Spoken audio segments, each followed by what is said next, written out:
Hello, my Teaserking family. I know football's done, and I'm thinking what to do with class. So I'm kind of leaving it open to many topics, and we'll discuss as students arrive. Um, Sports, we can certainly still talk football, Super Bowl. We can talk, of course, gold and economics, Say's Law, substitution, competition, all the important stuff, poker, women, anything we want that will be beneficial to teach you. And of course, health. So, with that said, first thing I noticed today was Justin Fields being traded to Carolina.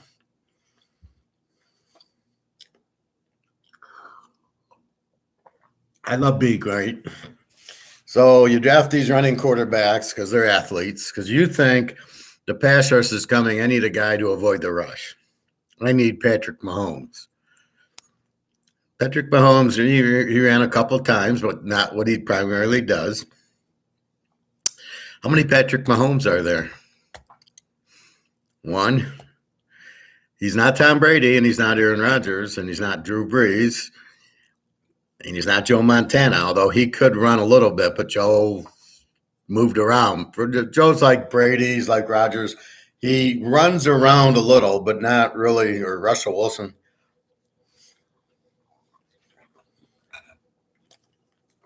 I think Denver's going to do really well next year. Hey, you got Sean Payton. You got Russell Wilson, who we all know is a great quarterback. Okay, has a bad year. He's won one Super Bowl. If anybody's going to beat Kansas City in the division, it should be San Diego if they had a head coach, which they don't. But it's certainly going to be Denver. Oakland does not have a head coach, so you need a team with a good head coach. Andy Reid's not a good head coach. So I think Denver with Sean Payton, look out.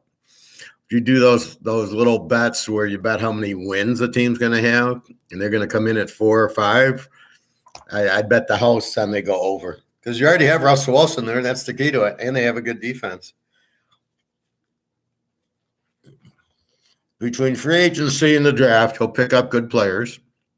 The hardest piece is the quarterback. He's got Melvin Gordon running. He probably gets Thomas from New Orleans, a wide receiver who miraculously his foot doesn't hurt him anymore, like Julio Jones. He's got the defense, so he drafts a few good defensive players in the draft. Georgia, Iowa, Illinois. It's not hard to find good defensive players. And that's it. And he's all set. Brings in 2 or 3 defensive studs with Gordon and Russell Wilson. He's all set. So be very careful with Denver. Their trends are useless. So we got to create new Denver trends next year. And we just got to look at their defensive numbers, but their scoring will go up, their offense will go up, and their win total will go up with Sean Payton. He brings in the system that worked for Drew Brees, and here we go. So if Drew Brees would have got to Miami with Nick Saban instead of going to New Orleans, I'm curious how good of a quarterback Drew Brees would have really been. Again, it's where Brady makes Belichick, I think Sean Payton made Brees and will make Russell Wilson better. So let's keep an eye on the draft. What the teams need, which we know if we go team by team, what they all need and who's really close. And we'll get more into that as we get closer to the draft. But I did notice this Fields trade to Carolina. I don't know what Carolina's thinking. See, I love that. We don't have a quarterback. Fields sucks. We'll take him. He'll suck for us now. Like Wentz. People think Wentz is good because he runs. They drafted Trey Lance because he runs. I mean, it's like, I have a thought that I don't want to really say because I really don't want to offend anybody. but I think everybody realizes what I'm thinking. About trading up for Trey Lance and Fields and Jackson, guys that can't win, but they're a certain trait. Anyway, so that's what's going on there. Again, a good Super Bowl. No real fix that I saw. There was a lot of calls going for Philadelphia, and you get the call at the end. Again, the only difference would have been, all right, that's fourth down. They kicked the field goal from the 20 anyway. And then it gives Philadelphia a little bit more time with the quarterback who can't throw. He's got a minute and a half to get in field goal range. Knowing this idiot, he'd go for it on fourth. Now, I was watching that game, and Philadelphia made all their fourth downs on the stupid quarterback sneak with 8 guys pushing him.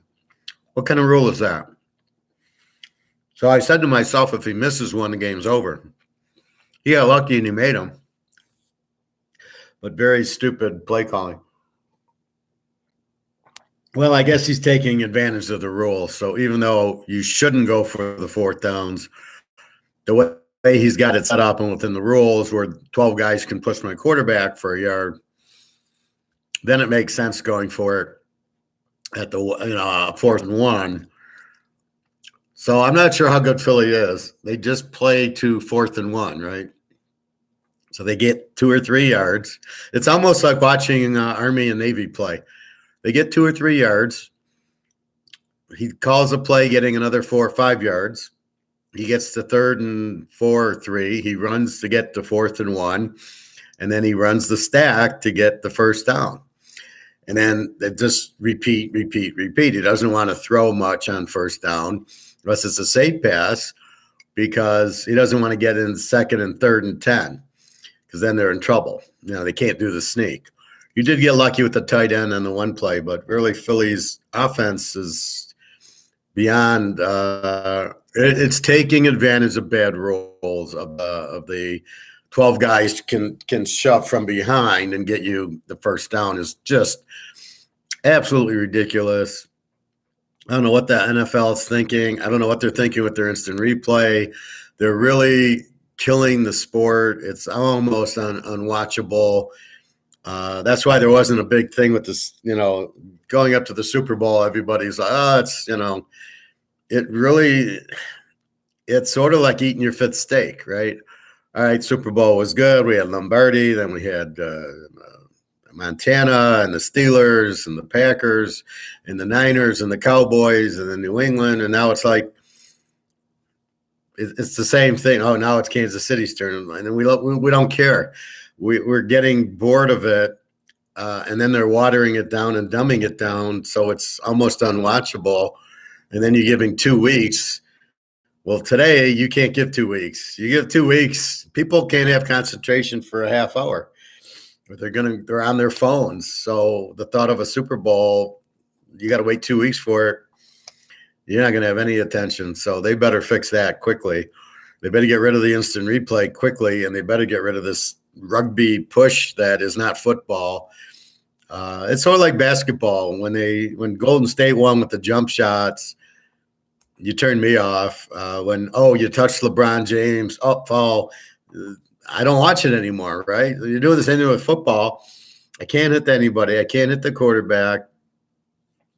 If the guy jumps off sides and gets back, that's not offsides. It's offsides if he jumps and doesn't come back. But if the defense can come back, what kind of rule changes that? So the guy jumps across and gets back. The intent was they jumped across, which made the offensive lineman move. But that's not now it's just the guy jumps across. If he gets back, he gets back. That should not be a penalty. This interference bullshit, the holding bullshit, all these little penalties. They almost wait for the guy. He catches the ball and they throw pass interference. Well, look, we called a penalty, but we're going to decline it because he caught the ball. Like, what the fuck is that? Why are you calling that penalty? Way too many penalties. I think it's a very socialistic, communistic input there of law and obey the law and look at all the penalties to get everybody watching the game more conscious of socialism, of watching penalties, don't disobey. And everybody's right. All the commentators are sitting there going, oh, yeah, that was a penalty. Troy Aikman, yeah, it was a penalty. So it makes you want to throw up. That's really not the intent of why you watch football. You watch for the hits. You watch for the excitement and the drama, like the Heidi game. I mean, you watch the Heidi game, you're not watching for the penalties. You're not watching for the instant replay. You're watching for the action. And when they keep stopping the action to have the instant replay, guy scores a touchdown. If the ref calls it a touchdown, that's it. There shouldn't be any replay. There shouldn't be, did he get 2 feet in? If the ref says he did, he did. That's it. You don't have the replay because you kill the emotion of the play and you kill the emotion of the game. And as a viewer, you kill it's like, okay, why does it take 5 minutes for this? The ref has to call it instantaneously. And then they get into, well, it's got to be non-inclusive evidence. It's got to be, very evident that he did it to overturn it. No, it doesn't. That's of the replay is not. It's got to be clear.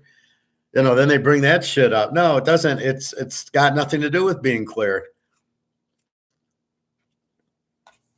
All it's got to do is getting the call right, not overturning the ref. You don't need any evidence to overturn the ref. You just need evidence that the guy got both feet in bounds or he didn't. And there's a lot of plays that you don't have evidence that get overturned because of the line. So just keep in mind, everything comes back to money. They go to the commercials for the replay. That's why they have the replay, so they can shove 5 minutes of commercials down, and they think you're going to sit there and wait to get the call. I don't give a shit. I'll come back in 10 minutes and I'll look. Did the score change?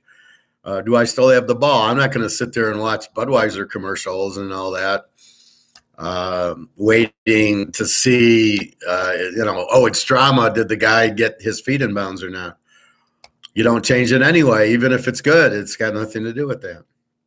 So there's a lot of frustration in what's being called football now. It's really a shame. You're really ruining what was good.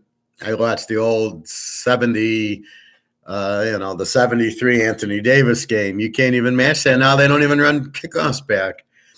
You have the Michigan-Ohio State games, the Rose Bowls of the 70s.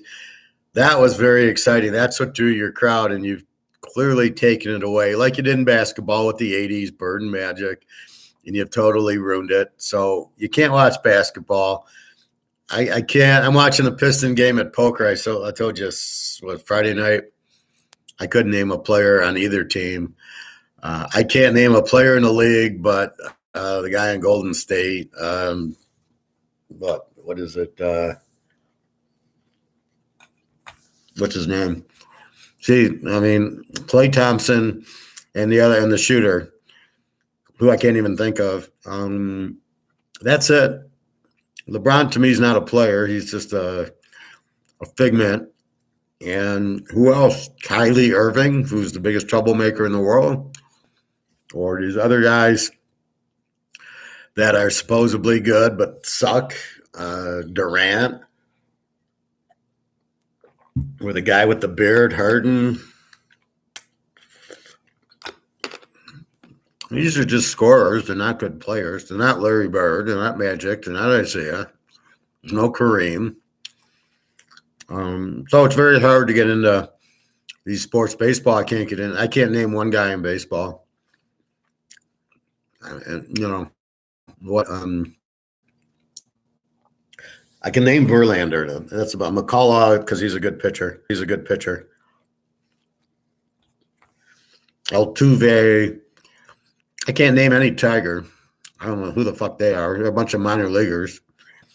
The sports are so watered down, it's ridiculous. The players stink. Have to play. They do Moneyball, but Moneyball doesn't work, but they're too stupid to know it. It's like the same thing in football. They want these mobile quarterbacks, it doesn't work. Fields wins 2 games, gets hurt. Lamar wins 4 or 5 games, gets hurt. Kyler Murray, he gets hurt. He wins 3 games. So you're not like winning with these guys, and they're all getting hurt. And, that's the problem with it. Who's winning the Super Bowl? Mahomes, Burrow, Stafford last year. Hurts ain't winning it with his running and pushing.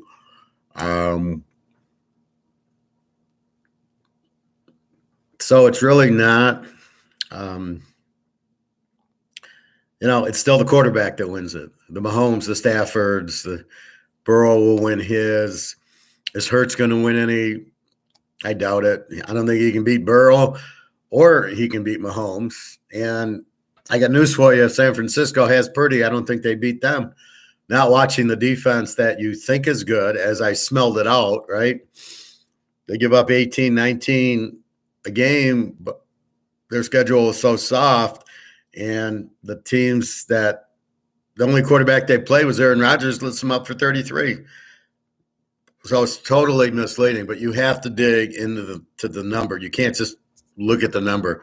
I do it with college all the time. UCLA, USC had very good defenses until they played each other. Then it was an 80-point game.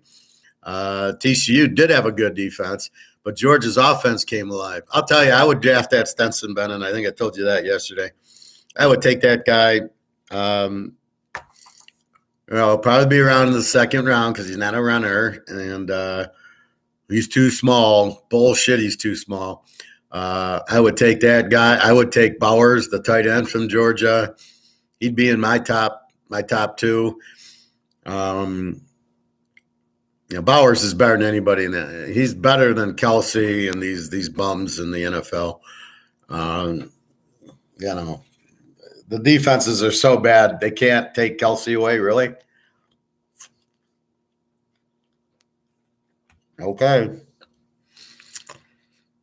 Didn't realize it was that hard to cover somebody.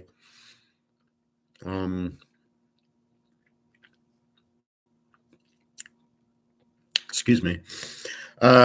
Anyway, so it's just interesting.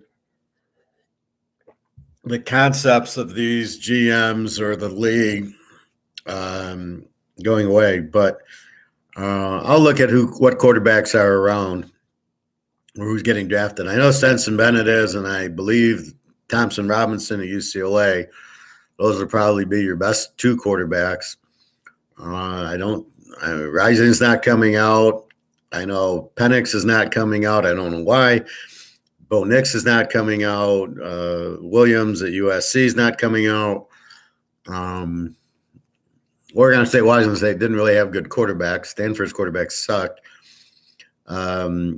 Notre Dame gets Hartman from Wake Forest, so he's not coming out. It must be the COVID thing because all these quarterbacks that should be coming out now are staying. And I don't know why Hartman and Rising are not coming out. It just blows my mind. But what you'll see is teams like Jacksonville not taking a quarterback because they think Lawrence is good. Now there's not really a lot out there, but let's see Tampa with Trask. He is a very good quarterback. Let's see him. Although on Tampa, they got to get a new coach and a new offensive coordinator. They're fucked because if you can't win with Brady, you're in trouble. I mean, with Brady, they won 7 games, 8 games. They were 8 and 9 or whatever it is now, 17. The NFL is not too transparent. They do everything for money. Let's play the game on the moon, and we can get TV, and they'll put up a field at University of the Moon, and we can play there. I mean, we play in Germany now, in London. None of it makes any sense. In Mexico, none of it makes any sense. I'm surprised they didn't get their players and their players' families kidnapped in Mexico. It's very dangerous now. Germany, okay. England, okay. Not dangerous, but I don't know what you're running there to play. Why don't they go play in China and go play in Malaysia and Taiwan and Hong Kong? I mean, why are you stopping in Europe? Go play in China. Go play in Russia. See if you get out. Putin won't let you out. That's too bad.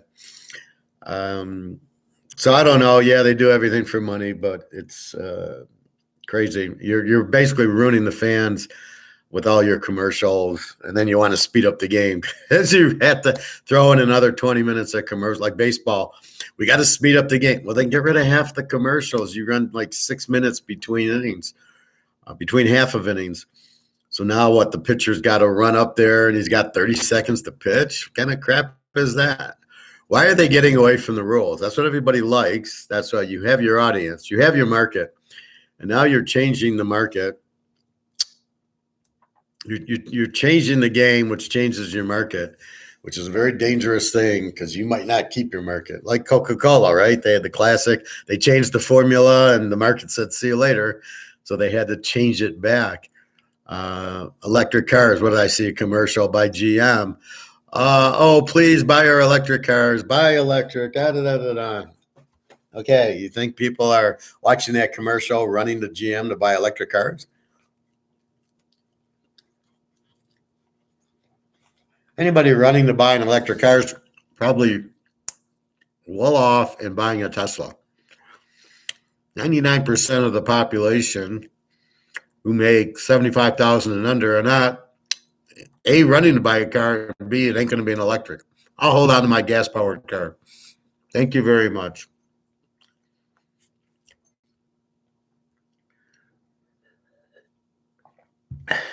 You can't force demand.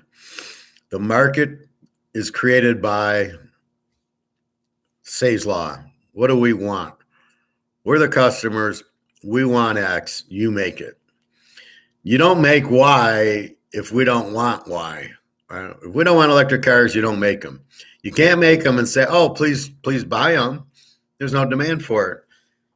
Business is demand, be it football, be it anything, right? The demand now in football is the running quarterback. Is it? Are you winning with it? Why is the demand the running quarterback? It's the same thing.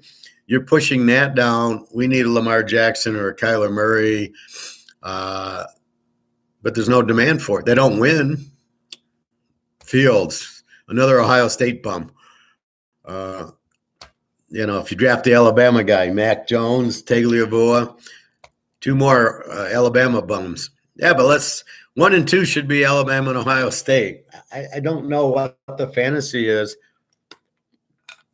of drafting Alabama players. They never do anything in the pros. Julio Jones fakes a hamstring injury a lot.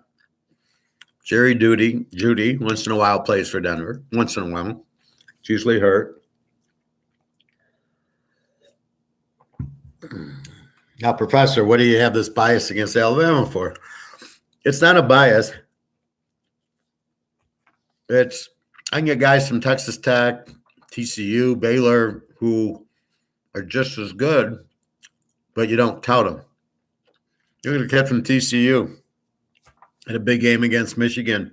Had a big game against Oak State. Had a big game against Texas. Had a big game against Oklahoma. Big game after big game. You don't mention them. So you think the Alabama guy's better? You mentioned the Alabama's quarterback. Again, they lost 2 games and then won 2 others by 1 point at the end, and A&M didn't give the running back the ball, or they would have lost 4 games. And you still would have bitched, well, look at Alabama. They lost 4 games by 4 points on the last play. Like, does that make it better? Does that erase the loss? And then Saban is the only one who plays the bowl game, right? Everybody else, the players said, "Oh, Saban plays the bowl game." He doesn't do that in the playoffs. He doesn't do that in the regular season, but he plays the bowl game. What is he? He must have a bonus in his contract to finish in the top 5. That would be my guess. I'm sure it was money motivated. But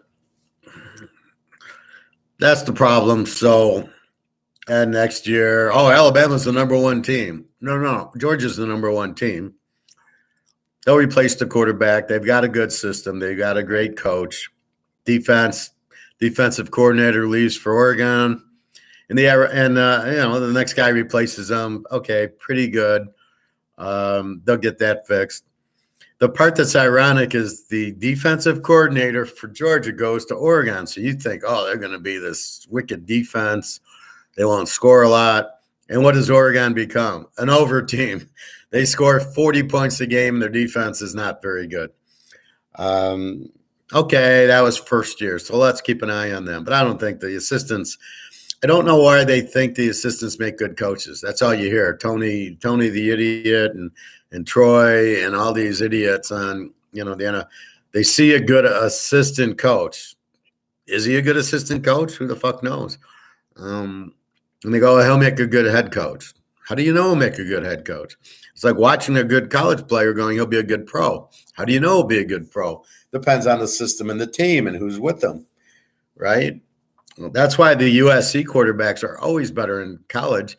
They have good running and good passing. They're on a balanced team with a good defense usually. They get in the NFL and look at whatchamacallit, Matt Leinart or this guy Darnold. They suck because when they don't have that whole thing and they have to pass, they can't. They're not good. I've never seen a good one. The best one probably was the guy in Cincinnati who was okay. He never did much. But no USC quarterback. Pat Hayden, probably the best pro they've had. Carson Palmer was okay. Had limitations. He was okay. But Darnold just terrible. He wants to run now. So now everything is I'll be a running quarterback, and you're just shaking your head going, no, you got to be Mahomes. You got to throw the ball. That's how you win. You got to be Drew Brees. You got to be Brady. You got to be Rodgers. Those are the ones that win. Are the guys who use the receivers? Why do you have 3-4 receivers out there if you're not going to throw them the ball? They're not out there to run deep so your quarterback can run underneath, a.k.a. Arizona, a.k.a. Baltimore, Chicago. That's not the intent. What kind of fucking offense is that? You got Jerry Rice on your team. You're supposed to throw it to him. Let him beat the secondary. Stretch the defense. What does Mahomes do? He hits Kelsey for 20-yard passes all day long.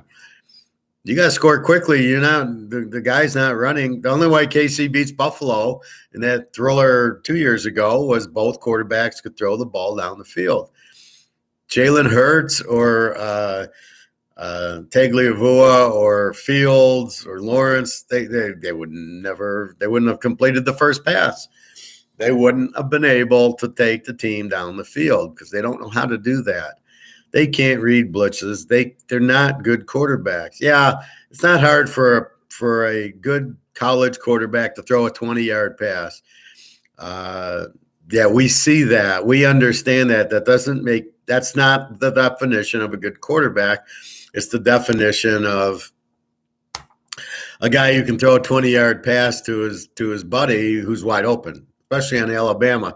The system dedicates their open because of the fast receivers. So they hit the open receivers. Does not make you a good quarterback. It pads your numbers until you get in against LSU or Clemson or Ohio State, the big teams, with the pros on it. And all of a sudden, you're nowhere to be seen. Look at Alabama against Texas. Where was he against Texas? It was 20-19. They kicked the field goal at the end, and he got the field goal because he ran. Where is that? Where was he against Texas? And that Texas is not a great defense. So that's my point. How did they lose to LSU? Okay, they scored 49 and lost 50-49. Okay. Georgia then killed them 26-6, saying, here's what a real defense looks like. And everybody wants this Alabama linebacker. Why? Why is he so good? Because he went to Alabama? He's a good linebacker? That's another wasted pick. What is it that you saw about this Alabama linebacker that says he's a good linebacker? That I should draft him number 2 in the NFL draft? He's the best linebacker in college football. What makes you think that when they're giving up 50 points to Tennessee? Especially going into a passing league, right? What's he gonna? He won't add any value. He can't cover. Obviously, Tennessee lit them up. What, you don't think these pros are gonna go up against Rodgers and Wilson and Herbert? Forget Mahomes and Allen and Burrow. I mean, they're gonna light them up. Hooker's another one that I think will come into the. He should be a good pro. And then Jake Hayner from Fresno State should be a good pro. So what's this guy? First of all, linebacker is a meaningless position now because it's all passing. You want fast guys, so you go more to safeties and defensive ends. So maybe you move you get a defensive end, you move him back to linebacker because he's fast, but you need speed because that's what they want to do. Kyler Murray, you don't have a slow linebacker, you got to have speed. Or Lamar, you got to have you put in an extra couple of safeties and fast defensive ends and stick them in linebacker. You don't do anything. I still remember the Miami game. They blitzed them every play and they got shut out. Yeah, Lamar Jackson. There you go. If you'd have done that, if you'd have blitzed, Lawrence like that, Fields, Hurts, if they would have blitzed Philadelphia, and they did, when Kansas City blitzed them, the guy did nothing, right? He rolled to the left, and he threw the ball out of bounds. That's Jalen Hurts on a blitz. Can't read it, can't react to it, doesn't have a play call against it, doesn't have a little drop to the tight end of the running back. Why not? Where's the little screen to Gainwell? They don't even have a screen in their offense. And this is this great Philadelphia team. That's the problem. So that's how I read it. So the draft should be interesting, but the team that drafts the Alabama quarterback one will be drafting rising number one the next year, or the Ohio State quarterback who, again, proven. Here's Fields, all his 50 touchdowns and 3 interceptions and this and this and this. And he goes on the Bears, and they have to change to a running offense because he can't complete a pass and he can't read a blitz. All right, so he's going to run a lot. So on Carolina, that's your new offense. You're going to run what? You're going to copy the Philadelphia offense because that did real well. By the way, Hurts missed 3 games and had a bad shoulder and couldn't throw the ball 30 yards in the Super Bowl, right? So I don't know. My thought would be go after a rising, go after the kid from Georgia, Bennett, go after the guy from TCU, Duggan, go after UCLA, Thompson Robinson. These are your quarterbacks that lighted up in college that that's who I would draft. My first pick would be Rising, as long as his knee's not too injured. I might take Hooker, but it depends how his knee's doing. And then certainly Hartman would be my third selection. He'd be my second. Rising and Hartman would be my first 2 without a thought. I don't care if they're 4'11". I mean, they want to make when they don't like a guy, then they go to his height. Well, he's only 5'11". So is Warren Moon. So is Drew Brees. So is Joe Montana. Yeah, they all had trouble in the league, didn't they? I could have a 6'5" guy. He does well. I don't know who he's talking about. Dan McGuire, Ryan Leaf. They were tall. They really look good. Height has nothing to do with it. It's heart and brain. That's who I draft in football. Right? Heart and brain. Montana. Brady. Brady had both, so did Montana. Sims did not have this or this.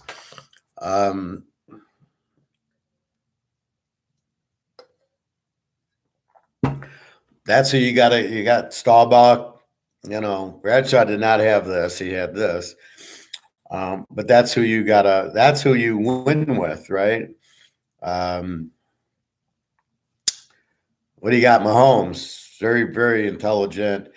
Herbert is lacking this. Unfortunately, Russell Wilson has this, and he's a superstar. I don't care what happened in Denver. Probably got freaked out by the coach, was so bad.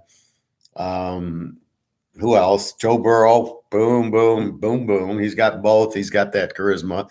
Josh Allen does not have this. He's got this, but he doesn't have the brains. And that's why when I pick on the quarterbacks, you guys hammer me, Jalen Hurts. So what did they win? No. So what the fuck you talking about?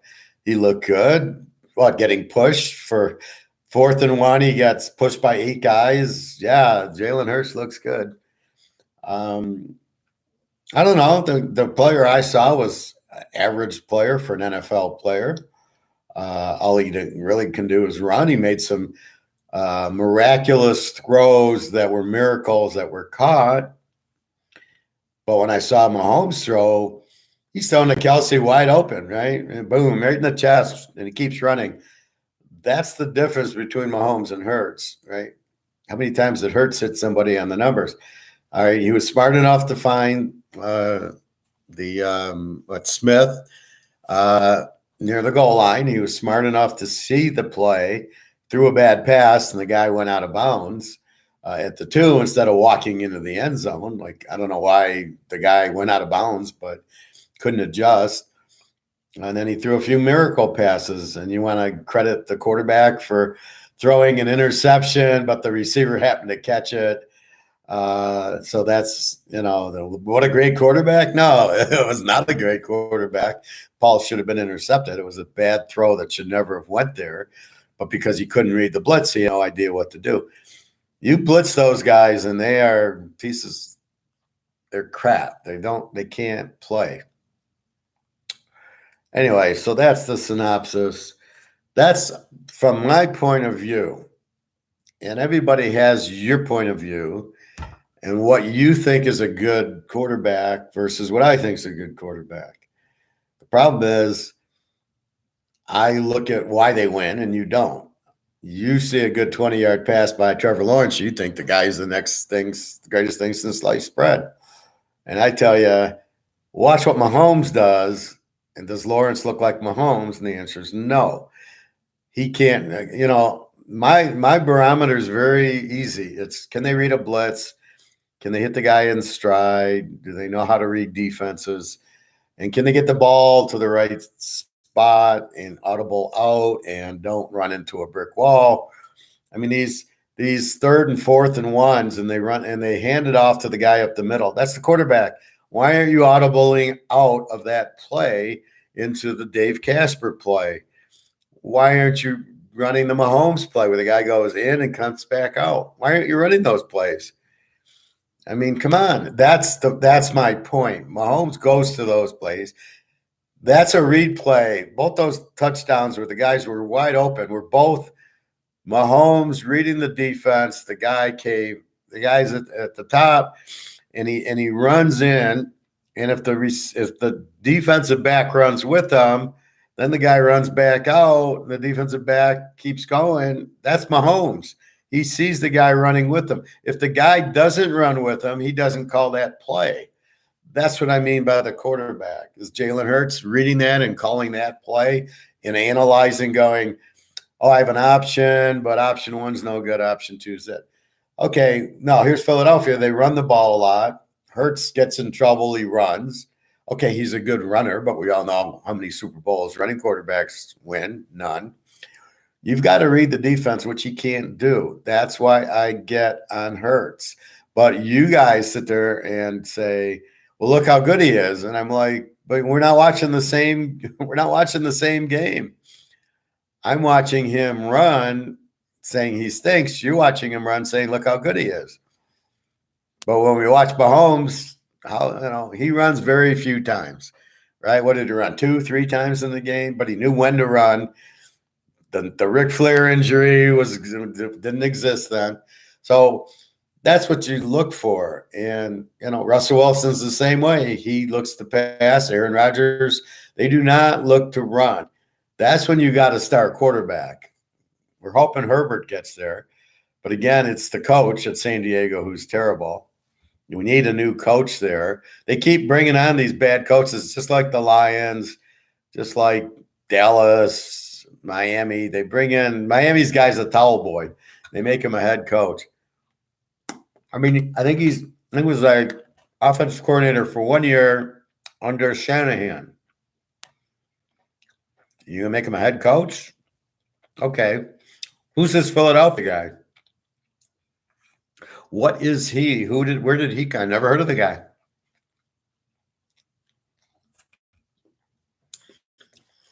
So is he a good coach? I don't know. The defense sucked. Holmes ate him up. They didn't blitz him that much. They didn't cause him any turnovers. Cincinnati held him to 20. Zeb Taylor, the coach of Cincinnati, holds Mahomes to 23 and 24 points.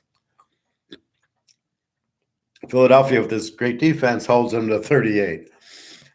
That's my point. Cincinnati is the next team. So keep your eye on Burrow and company, but you've got to read it. You got Burrow. Burrow doesn't run. Burrow hits the guys wide open. He knows T. Higgins. He throws the ball to him. And I would not pay T. Higgins $20 million. He's not worth it. He's not very good. Especially since you can't pay Burrow all this money and Chase all this money and Higgins. Just draft a receiver out of, draft Bowers.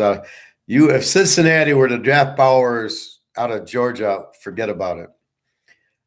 Bote's not coming out, but if they could get him, they get Bowers, and he'll be there because how many guys are taking a tight end? You draft Bowers. There's a tight end at Kansas, but I don't know if he's coming out. You got the tight end at Utah, who's All-American, and Bowers. And I know those. I think Oregon might have a time, but if they don't, if Bowers is there for Cincinnati and they get Bowers, forget about it. Between Chase and that guy, you'd be all over. That's what they need. See, that's what Philadelphia did. They get Brown to go with Smith because Hurts can't handle. He's not a good quarterback. They needed 2 stud receivers, but it's going to cost them money. It's going to take away from their defense, which it did. Miami, they get Tyreek Hill to go with Waddle because Tagovailoa can't do it with just Waddle. He needs 2. So notice how Hurts and Tagovailoa need 2 superstar receivers. Fucking Burrow's got Chase. Whatchamacallit? Mahomes doesn't have anybody. He's got Kelsey. He doesn't have Valdez-Scantling is hardly a superstar receiver or Juju Smith-Schuster. Neither of those guys are just average NFL player. They're NFL and they're good, but they're not. But he doesn't need the 2 studs. He had Hill and Kelsey, and they lost to Tampa, and then they lost to Cincy, and they get rid of Hill because he's too expensive. Where these receivers think they're supposed to get $30 million, it's way out of control. I don't know what the fuck the league's doing because it goes back to ticket prices, and then it goes, we got to have more commercials. And before they know it, they're not going to have anybody watching, and all these rich guys – you don't pay receivers $30 million. And then they've got the running backs out of the game. You need the running backs. Look at Henry on Tennessee. He's the whole team. If you had Barry Sanders in the league, the guy would get 500 yards a game. You wouldn't be able to stop the guy. So that's kind of what we look at. And mostly we're analyzing the way to win betting is the defense. When you play a weak defense, the bet is over, or you can't take the team to win with the weak defense. So you're looking for the weak team against the weak team, and you bet it over. Or like the Bears. The Bears sucked. They had no defense, but they started scoring with Fields, which made them an over team. And I was betting over all the time with them because they had no defense. So that's really the key to betting is the defense. Who was the best defense in the league? San Francisco. But yet, I locked them against Washington under. The game goes over because Washington keeps going for 4th down. And then the announcers are like saying that's a good thing.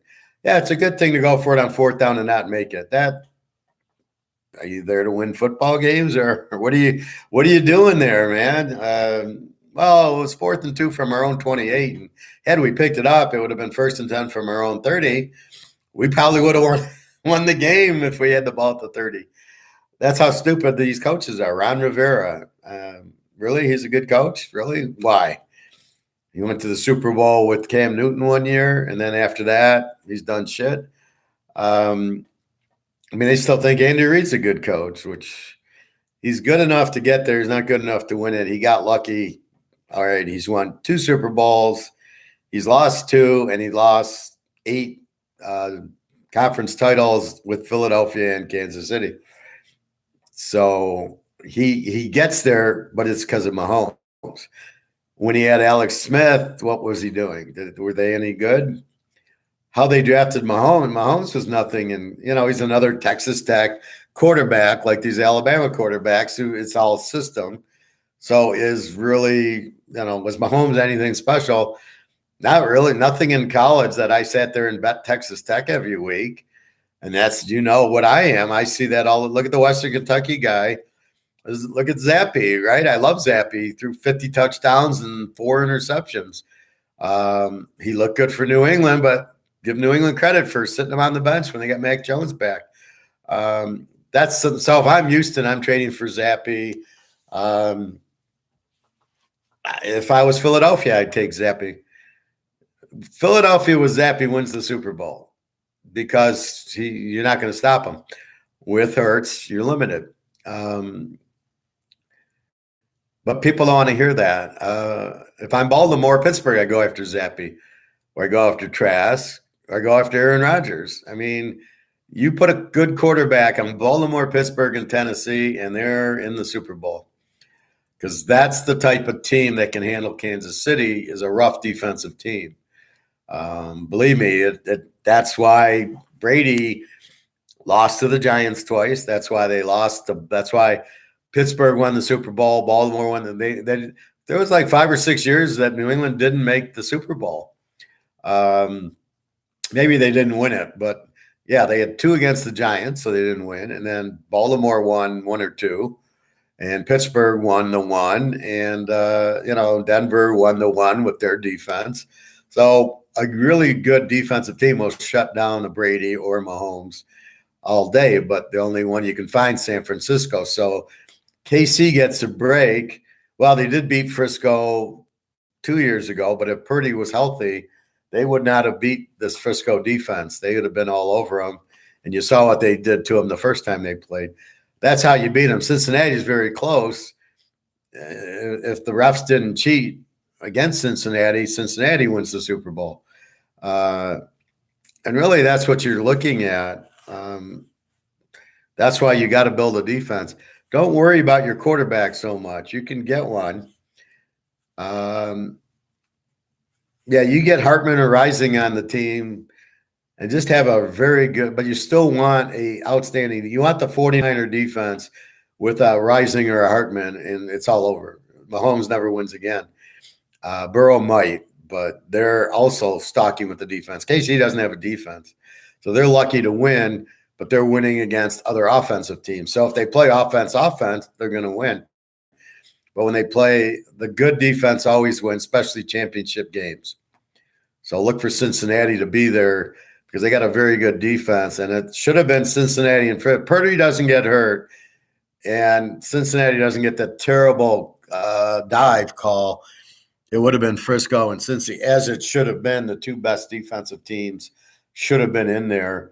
Buffalo would have been there if Von Miller was there, but he gets hurt. They're all done. Everybody still love betting against Buffalo, right? Let's bet Buffalo. Von Miller's out. Well, I don't care. They're laying 4, they're laying 5, they're laying 6, and I'm just loving it, right? Which is a key thing not to get influenced by. I'm very unique in that my mind will sit there and not be biased by others. So if the line goes from 5 to 6, a lot of people, I'm betting Buffalo. Somebody must know. The sharps must be on Buffalo, and they don't lose. I stuck with Cincinnati because of the matchup. I got Joe Burrow, and I got the better defense. And nothing was going to change my mind unless Burrow or Chase got hurt, which they didn't. So that was the point. I didn't care the lineman got hurt. It didn't matter, and Cincinnati figured it out. Burrow ran up into the pocket, and he, 27 points later, Cincinnati with an easy win. It did affect him a little bit against KC, but basically had not all the linemen got hurt on Cincinnati, and you got to wonder what's going on. Why are they all getting hurt? It should have been, and Purdy doesn't get hurt at Cincinnati Frisco, which is what it should have been. But okay, enough of that. So if I'm drafting, if I'm a good team, my first pick's got to be Georgia defensive players, Illinois defensive players, Iowa State, Washington State, Oregon State. That's my defense, and I'm bringing them in. And I'm let's say I get a guy from Washington State or Iowa, and I'm going, okay, what's your defense? How do you run it? That's what we're going to run here is your defense, because you guys were fucking stud. Washington State had a great defense, so I'm going to draft the best couple of players on Washington State's defense and add the Iowa defensive guys and the Georgia and the Iowa State. And I'm going to come up with the defense that suits all 7 or 8 of them. All of a sudden, we give up 14 points a game in the NFL. Guess who's winning the playoffs, right? That's how I would do it. I don't have a defensive coordinator smart enough to do what they're doing.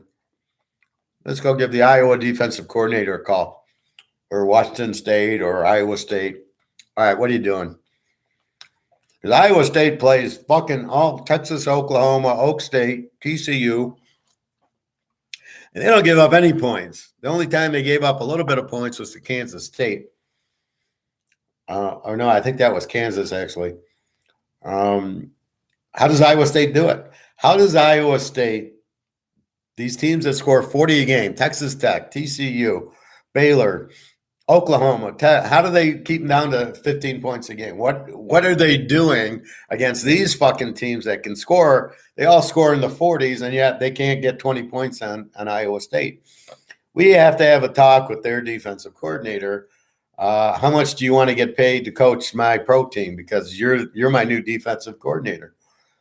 Because obviously you know how to stop these guys. And it's simple logic. If you just can think outside the box like I can think, that'd be my first hire. My first draft pick's one of those guys I just mentioned, who's their best players. I don't care what position. And we're bringing the defensive coordinator with, and we're getting Iowa, Illinois, Iowa State, Georgia guys, right? Put them on my defense. You want to have a good defense, that's exactly what you do. And that reminds you of what the Packers, of the 60s, the Steelers of the 70s, the Niners had Ronnie Lott, Jimmy Johnson at the Dallas, Baltimore Ravens. I mean, Steelers, and then they all got to the Super Bowl. This fucking Baltimore got there with Joe Flacco. Hey, Ryan, if Iowa State had even a top 30 offense, they would be in the playoffs. Well, so would Iowa. So would Illinois. Exactly. And, you don't know why they don't, but it's just one of those things. But those are the defensive strategies you come up with, or those defensive coaches.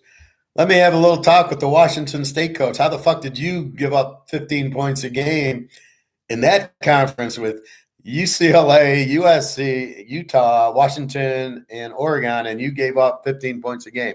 What the fuck are you doing? I remember when they played USC it was like 29-16, and USC's putting up 50 a game, and you're like, how the hell do they do that?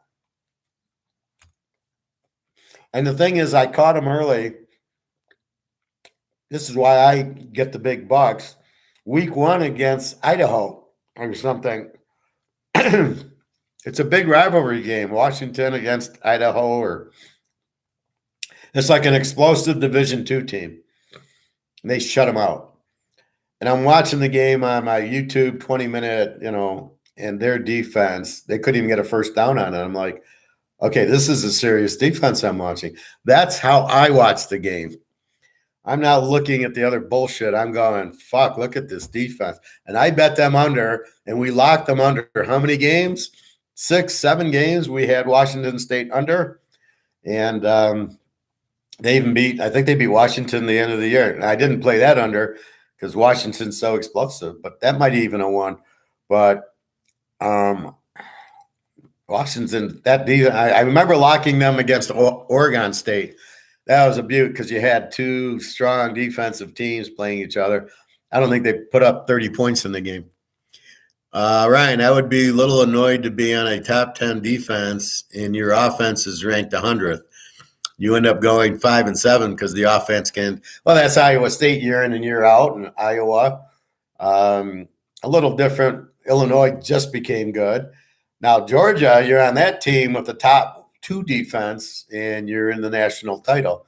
So that's really, that's all Bennett. I'm telling you, man, I would draft this Bennett guy really high and let him play. He's a winner. I don't know. He won 2 national titles. He had to beat Alabama, and he had to beat LSU and Clemson and whoever the fuck they beat this year, TCU and Ohio State. What I'm really impressed with is the way he beat Ohio State, right? They were down somehow. I don't know. All of a sudden, their secondary had a weak point, and Ohio State's lighting them up with long passes, which where was that against Michigan? And I say that because I locked Ohio State against Michigan, and they didn't show up. So they show up against Georgia, like really? And I don't know, what did Bennett do? Man, they're down 20 points, touchdown. They're down 6 at the end of the game. What's he do? Drives them down, touchdown. They kick the extra point. They got the lead with a minute left. And fortunately, Ohio State misses the kick, so we win another lock, and then we can lock the championship game over. That was a big miss for Ohio State. Gave me 2 lock winners. But that's what Georgia, Georgia last year had the greatest defense, and you'll see in 25 years, giving up 7-8 points a game, and then they killed whoever in the championship game, and then I think they beat Alabama. They killed them, and then here this year they killed TCU, who had a 45-point offense, and that's really my whole philosophy, right? Here's TCU. Scored 40 a game, lights up Michigan, who gave up 17 a game, right? So they're for real, right? This team can score. They got an all-pro wide receiver. They got a good quarterback, running back, very good defense. They beat Michigan in a 90-point game, but they beat them. So they're able to put 50 up on a number, 10, top 10 defense, and Georgia just has no chance, 64-7 later. And that's my point. So the defense will do that for you, and that's really what you're looking for. But they crushed a very good offense in TCU. That's why you look to bet the defenses. That's what I do, and that's what I've noticed, and that's kind of what I changed, where we kicked ass in college, and then we won all the playoff games but the Tampa game, and then we were really hot the last 5-6 weeks of pros. Once I could figure out the pros. The problem with the pros is they don't do exhibition. Now, college doesn't either, but they go right into it. Pros, you got 3 weeks of nothing, and then a bye, and then they start. And do I play it like college? Where college, I don't need the preseason for some reason. You bet on Georgia, and they win 62-0. They killed Oregon, right? First game, 49-3. Where do you get that in the pros? You don't, who's the Georgia in the pros? You don't know. Really, it's Kansas City, but they're an offensive team who needs rhythm. So it's hard to bet an offensive team week 1 or 2, but it's all offense. You don't have the good defense until we figured out Frisco and Cincinnati. But that wasn't evident the first 3 or 4 weeks that they had that strong defense. Now we'll see. I think Cincinnati will carry that forward. But there's too many moving pieces in pros. College, you kind of like the defensive coordinator of Georgia goes to Oregon. Now I got to are they going to be an 8-point-a-game defense again? And they were pretty strong until the LSU game. They shut Tennessee down. So Tennessee puts 50 up on Alabama, and then it's 26-13 against Georgia. They showed you what a real defense is. No, you're not getting 50 on us, boys. And then just the LSU game was surprising, where they gave up all those points. And I still don't know why. I still have no idea how LSU is. I did like Kelly, and I thought they'd do better, but he took the wrong quarterback. So anyway, that's the difference. It's really hard to judge the pro game with the 3 weeks of nothing, and then the bye, and then week 1, nobody's in condition. Now, somehow in college, they're either in condition or they do something different, right? Because I don't worry about week one in college. I'm more or less looking who's playing Rice and who's playing Tennessee State and who's, that's what I did, right? The first week, I took UCLA against Bowling Green and they killed them. And I had Tennessee against Ball State and they killed them. And so I'm not worried about the stamina because I know they're only going to play 3 quarters and the rest of their players are going to sit down because they're going to be up 50 points. You don't see that in the pros, and it takes you 4 or 5 weeks to digest the pros to figure out who's the Tennessee, who's the Oregon, who's the Georgia, as opposed to like the Rams. Oh, well, okay, I'll take the Rams. They got killed the first night by Buffalo, and they won 3 games the whole year. So you're not. What are you doing with that? I mean, how do you predict that, Ryan? I think that's why a lot of people bet on Philly because of their defense, but the defense wasn't as good because of competition. When they played a good offense, they struggled. Most people overlook that. Not me, but yes, people don't dig in. What did I tell you? I mean, you can go back to any of my shows last week. What did I tell you? They played 2 teams that had a quarterback, Dak Prescott, who's not very good, and Aaron Rodgers. And they gave up 33 and 40 points to those 2. Then in the playoffs, they didn't play a good quarterback. And you can't, Daniel Jones sucks. But you got to understand he sucks. People might think he's good. He's Daniel Jones on the Giants. He's not. And so they really got lucky in the playoffs that Purdy got hurt. If Purdy doesn't get hurt, that's a different story.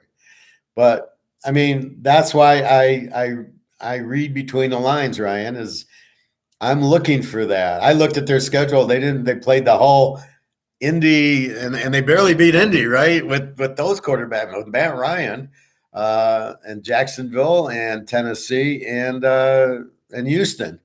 So they got the weakest division and they're in the week. They got the weakest quarterbacks. They played the Giants 3 times.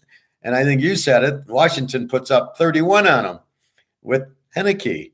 And then, so they didn't really beat anybody, and they really run a strange offense with Hurts running, and then they still have good running. And did they play good defenses? The Giants wasn't a bad defense. Washington wasn't a bad defense. What was their offense? They were an A offense. They put up 27-28 a game. But running against Kansas City, you're in big trouble. Green Bay was playing really bad at the time and still put up 33 in Philly. Oh, that's what I'm saying. The only quarterback they played who was any good was Aaron Rodgers, and he lit them up. So if you just took that and the Dak Prescott 40 out of it, you knew their defense is not real. And the point I made was KC beat San Diego twice, who has exactly the same team as Philadelphia.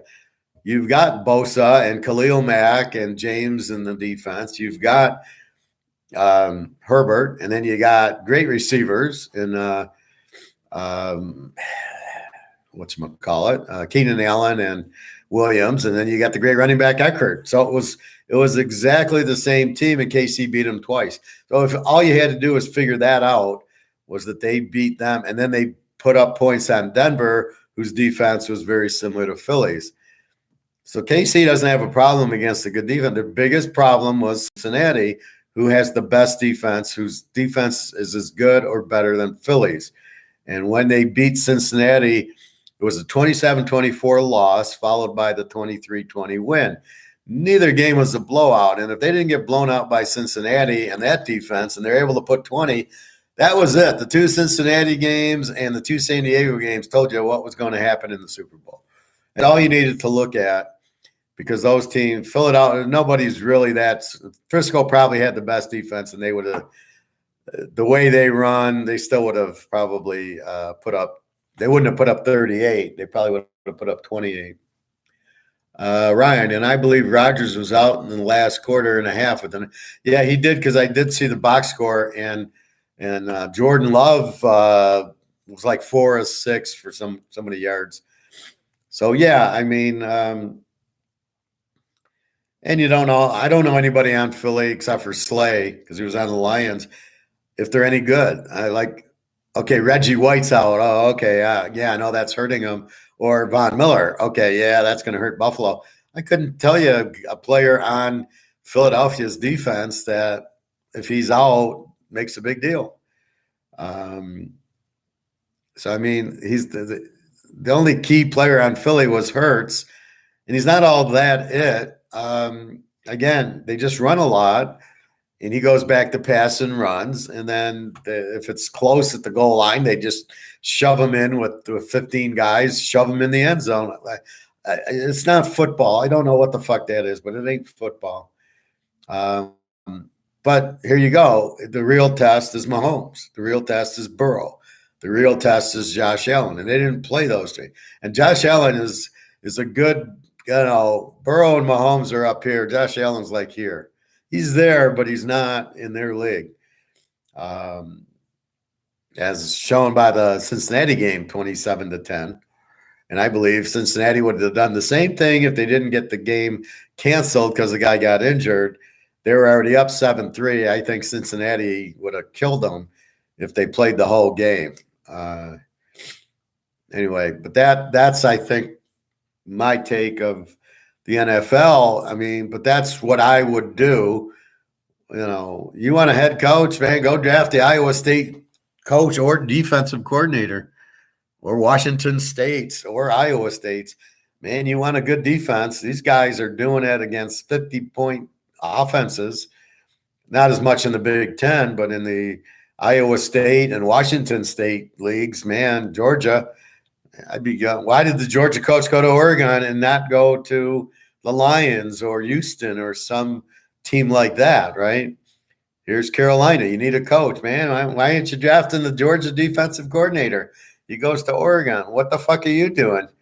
Unless they don't want to come to the pros. But see, to me, you can get really fucked going to the pros because you're not going to, like Nick Saban, he didn't have a quarterback and he wanted Drew Brees. He couldn't get him. So he left, I think it was, Miami, because he was like, I need a quarterback. And he knows I can't win with a quarterback. So he knew what he needed to do to win. He needed Drew Brees, couldn't get him. He said, fuck you, I'm out of here. I can get better quarterbacks at Alabama than I'm going to get at Miami. That's the problem with the pros. They sign, if you go to Jacksonville, you're fucked. You got Trevor Lawrence. You're fucked. I mean, unless I'm the GM, then I trade him and I draft Rising or Hardman. I'm fucked with that, or I trade for Zappy, or I trade for Trask. I mean, that's how I would I'd get rid of Lawrence. But if you're perceived that he has value, then I'd trade him to a team that has him. And I'll say, you want to see a quarterback? Here's Rising and Hartman. Now we got a quarterback. Not this shit. No, it's the same offense, the same defense. Most of these teams, their defense sucks. Their plays is loose zone. These guys are 15 yards down the field, wide open. What kind of defense is that? You don't blitz these running quarterbacks, which is all you need to do. So that's my point. That's my take on it. So next year, I'd be all over Cincinnati, especially if they get whatchamacallit. Oh man, the Georgia tight end. If they get the Georgia tight end, and it's funny, I know the name. I said the name before, and I can't think of it right now. Ross Bowers. It's funny with me how the name is there, and then I lose the name, and then, okay, if I don't think of it, I get Ross Bowers. So if Cincinnati gets Ross Bowers, forget about it. I would go mortgage the house, take your little 40-1 odds on Cincinnati or 20-1 odds to win the Super Bowl and put $1,000 on it. Because with Ross Bowers and Chase and Burrow, and maybe they get a running back from Georgia or one of these teams, it's all over. Because they got a good defense. And you add that, how are you going to defense this team?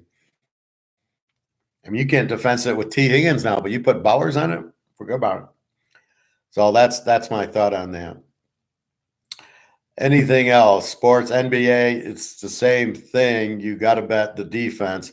Now I'm troubled because I looked at the stats in the NBA to try to see who the Lions are and who the Kansas City is.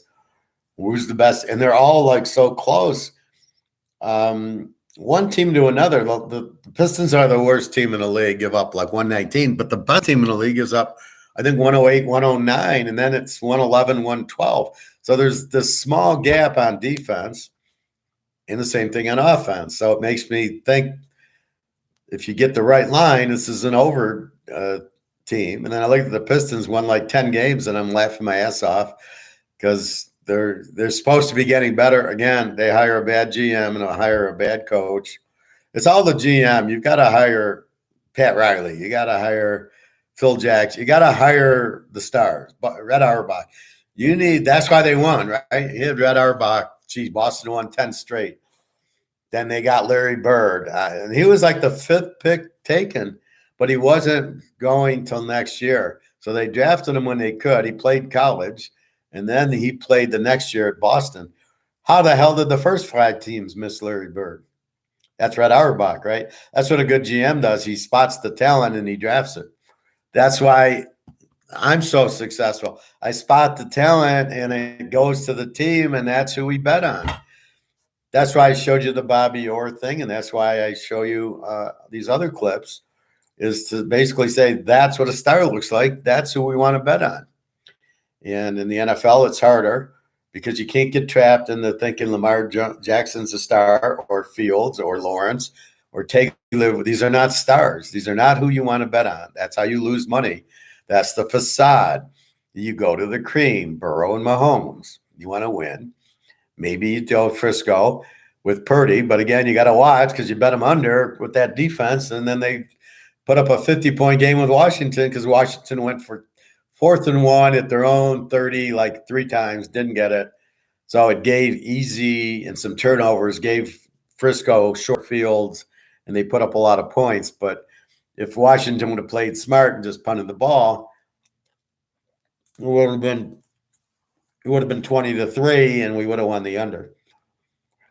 This is the problem with these coaches that go for 4th down. This is why they get fired. They're too stupid to realize emotions, and it pisses off the defense, and you give emotion to the other team. They're too stupid to understand that, which is amazing because the Washington coach Rivera played pro football on the Bears. He knows it's all about emotion. Anyway, so we got to watch the NBA a little bit more, but it's an everyday dynamic. It's back-to-back games. That's why I like waiting for the playoffs. And during football season, there's 60 college games and then the pros. I don't have time nor interest. NBA. Now I can start researching it, learning the teams, and then when the playoffs come, we bet the losers back a lot. So we will do that. Let's look at the economy now.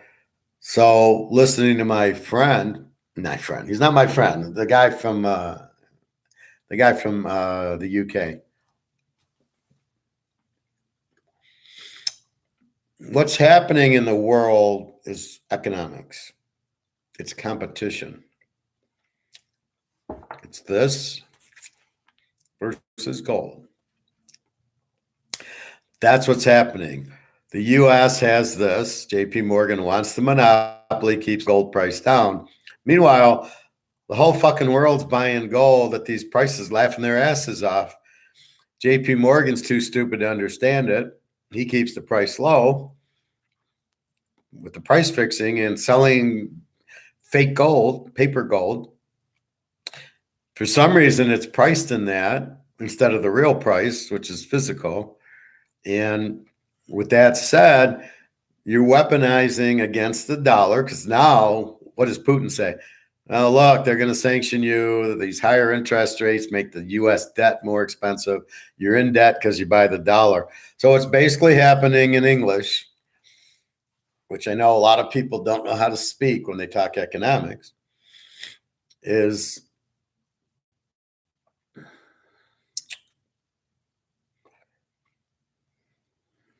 what was my thought? Jesus Christ. Sorry to do that to you because I hate that too. So in English, what's happening is Morgan's keeping the dollar down. All these countries are getting out of the dollar into, I'll think of my point in a minute. It'll pop in. So all these countries are getting out of the dollar, and it's a competition. So because JP Morgan's kept the price down, um, and they're raising the interest rates, this is now debt. So people, it's now more expensive. This was my thought. Because of Powell raising interest rates, everybody's in the dollar is, that's what I was going to say. So what's happening is, I will keep the thought this time, is that if you want to buy, you're in Switzerland and you want to buy euros, or you want to buy UK, or you want to buy yuan or rubles, you have to buy US dollars to do it. You cannot just take your Swiss franc and buy a euro. You have to take a Swiss franc and buy a US dollar, and then take the dollar to buy the euro.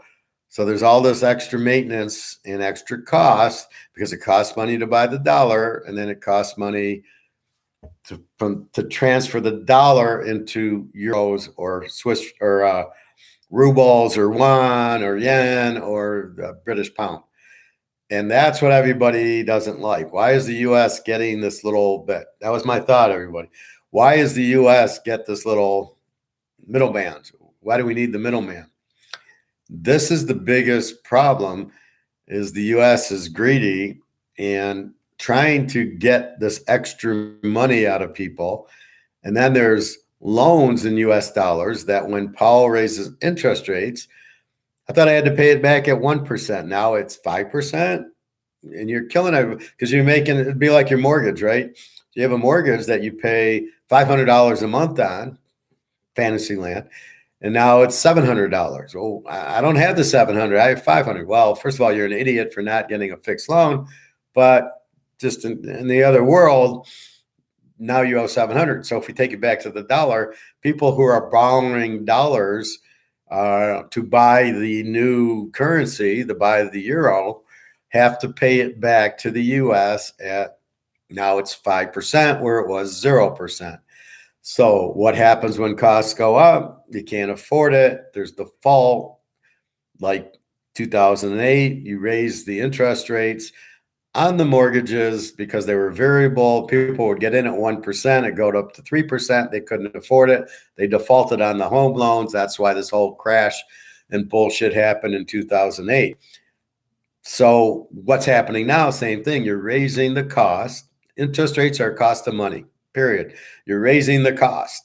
You want a US dollar, it's going to cost you 5% now. I don't have it, especially if you already agreed on 2%. Right now, it's costing you 5%. What the fuck? I'm in at 2%, not 5%. What's going on? So you're bankrupting the whole world because they can't afford the new amount of debt. And if governments are borrowing it, it's a lot of money for the UK to pay back, or the European Union, or the Swiss team, or the Japanese team. And they're all freaking out because they can't afford it. So they're all trying to get off the dollar, because they just want to trade their own. That's what the digital currencies are about, is to avoid the middleman of the US. And believe me, these are years away, these digitals. China has one, but it's only in China. It's not out of China.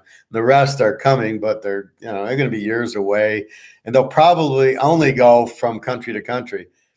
So it's not going to be the individuals, it's going to be the US. It'll be Switzerland trading to Germany, right? That's what it'll be, digitally done if they need the money, but the people aren't going to go digital. That's just bullshit.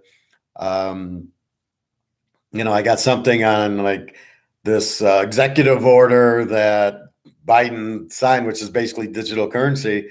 And the guy's trying to scare you. It's that lawyer guy, that communist guy. And he's trying to scare you. And it's like, but it's 20 years away. The U.S., you want the U.S. government to come out with a digital dollar.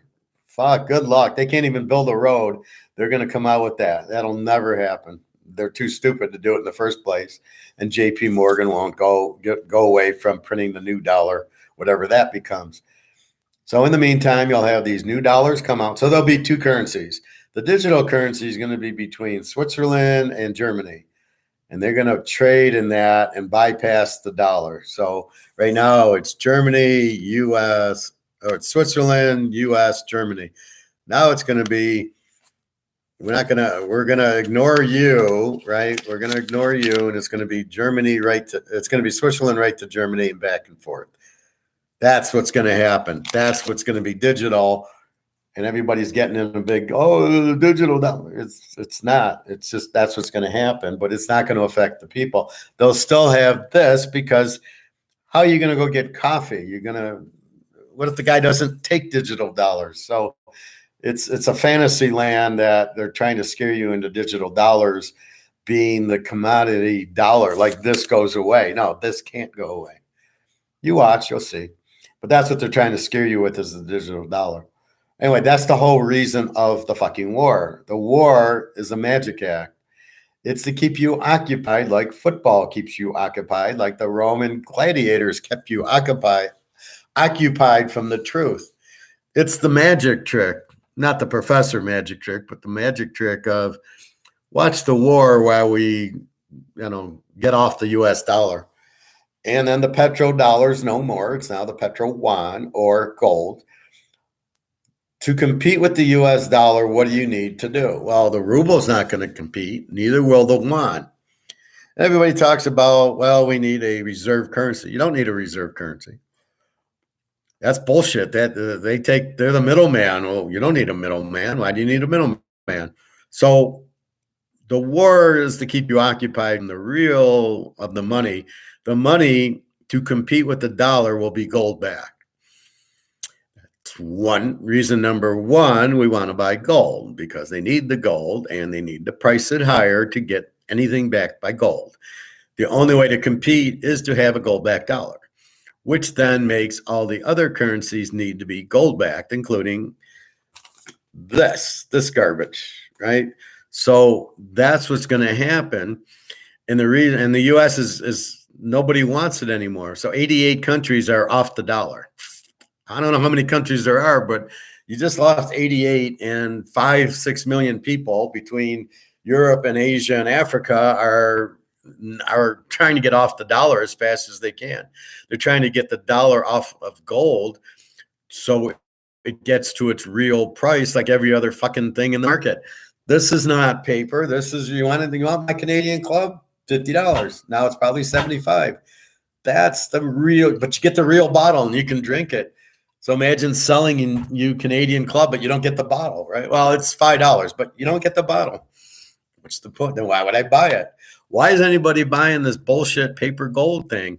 So I'm selling 1 million ounces, but nobody buys it. Nobody gets the gold. Then what's the point? How am I selling something I don't have, and who's buying it and not getting the gold? What am I, fucking in fantasy land somewhere? This is bullshit. That's not even legal.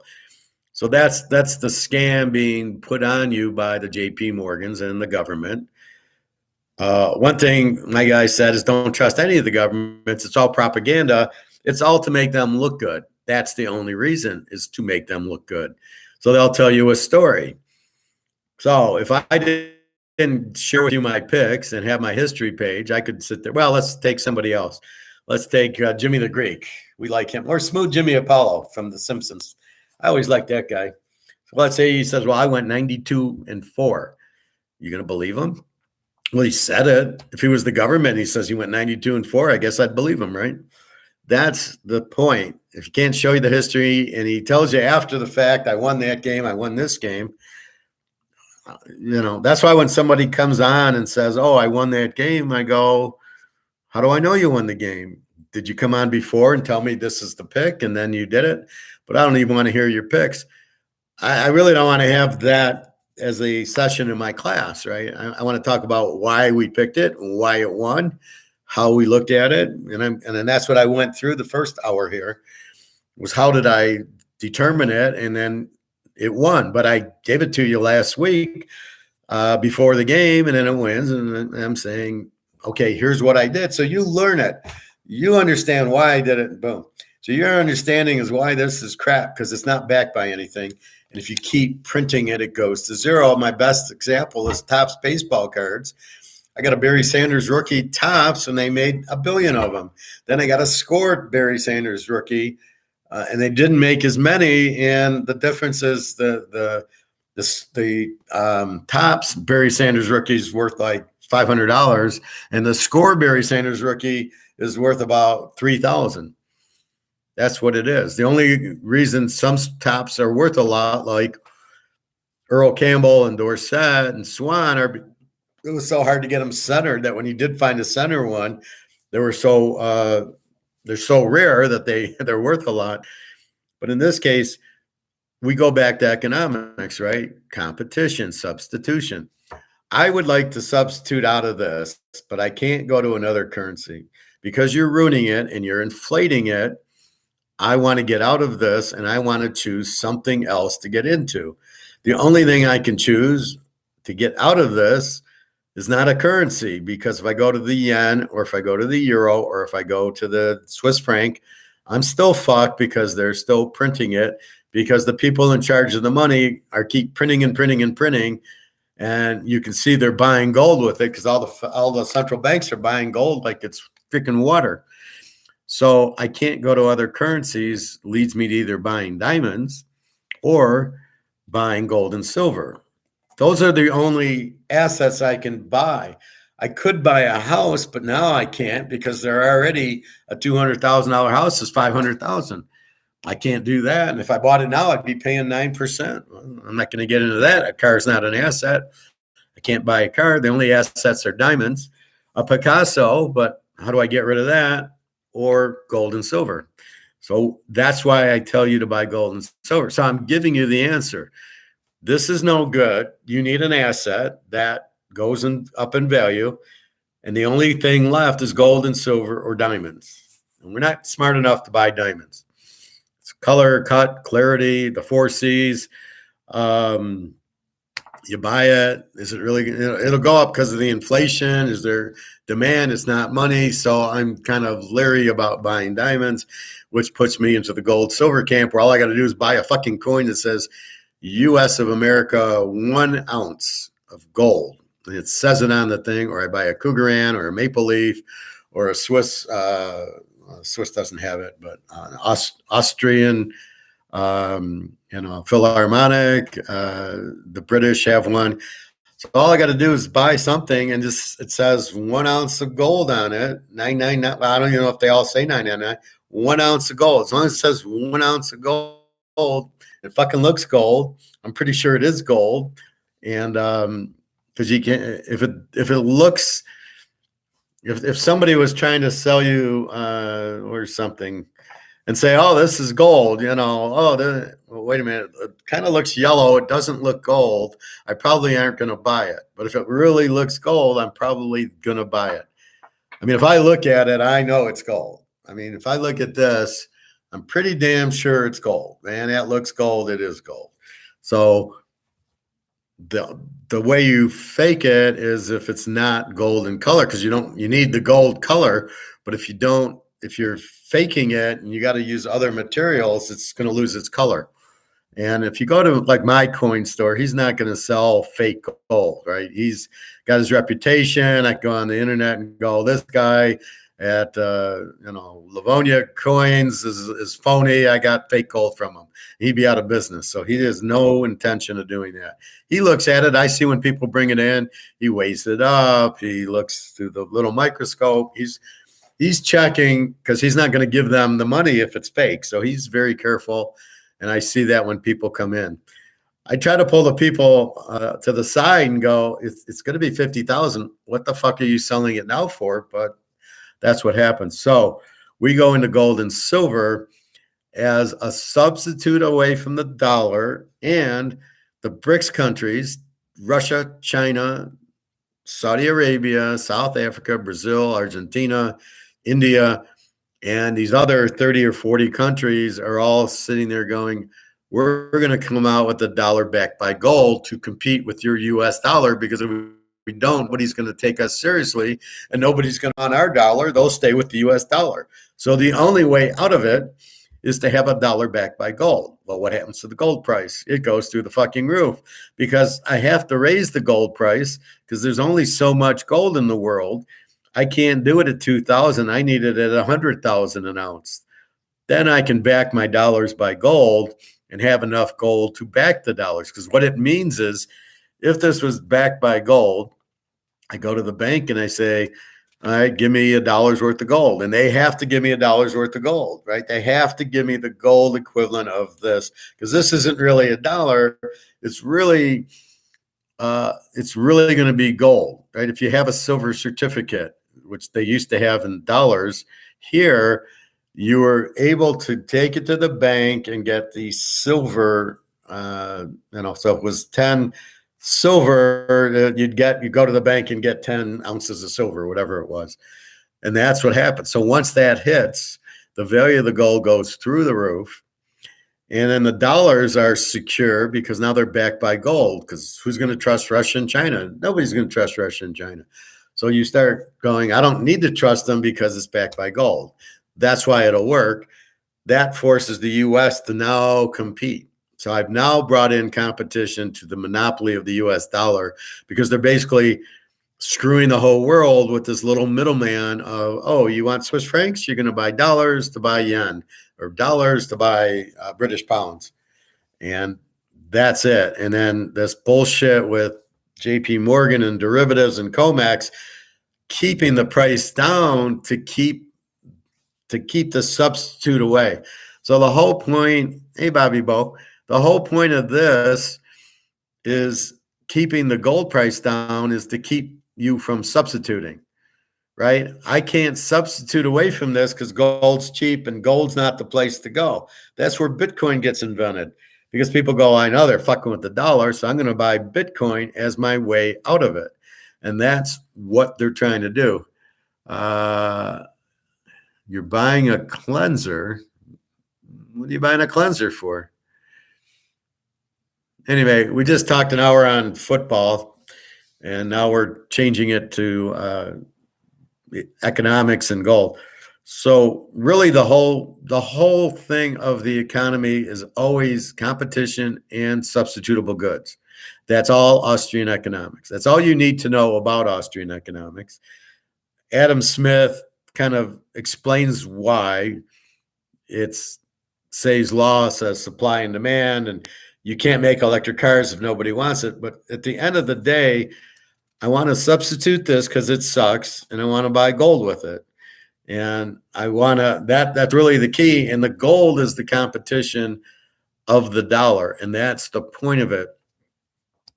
So what the Russians, Chinese, and BRICS countries are doing is they're tired of giving us money to buy another currency. I mean, it's ridiculous because the way the world trades, right? Russia's got natural gas, wants to get paid in euros, but they got to go buy dollars to buy the ruble. Then the U.S. sanctions them. Now they can't even buy dollars to buy the ruble. How do they get the gas and oil from Russia? And that's really the problem. So they need this currency backed by gold. So if Germany has this currency, they can buy the oil anyway. Europe's having a big problem because they can't replace what Russia gave them. That's the biggest problem. And the U.S. is trying to shove that down their throat. Well, you can buy from us and, we'll double the price on you. And they're like, fuck you. So that's really what's happening. So it's the competition of how do we compete with the dollar? And the only way is a gold-backed currency. And how do we, my class and the rest of the world, how do we substitute the dollar? And the only way we can do it, as I said, is either diamonds, which is real tricky, or buy gold and silver, which is not tricky at all. So gold and silver you can substitute your dollar for is really the key. And once you can do that, then you're fine. That's really it. As if prices go up on Coca-Cola, you buy Pepsi, you buy 7-Up, or you just get water. Or if steak goes up, or if eggs go up, you just substitute. If steak goes to $20 a pound, you buy either a different steak, you buy chicken, you buy hamburger. You don't buy that. You substitute it for something that's more affordable. And that's what you're doing. So really, they're making the dollar very expensive with these high interest rates.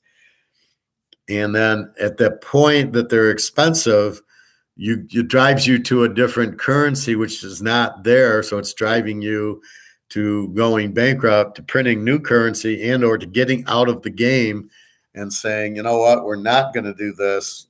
We're going to go to gold. That's why all these central banks are buying gold like it's water. Every one of them. That's why China has 40.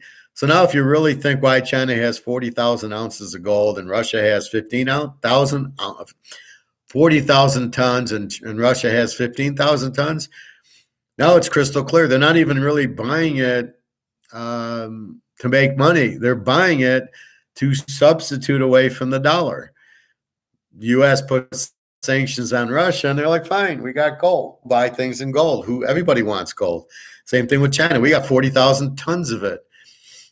You know, you fucking sanction us, we'll just use our gold. We'll buy things in gold. Saudi Arabia will take gold for oil. Russia will take gold for their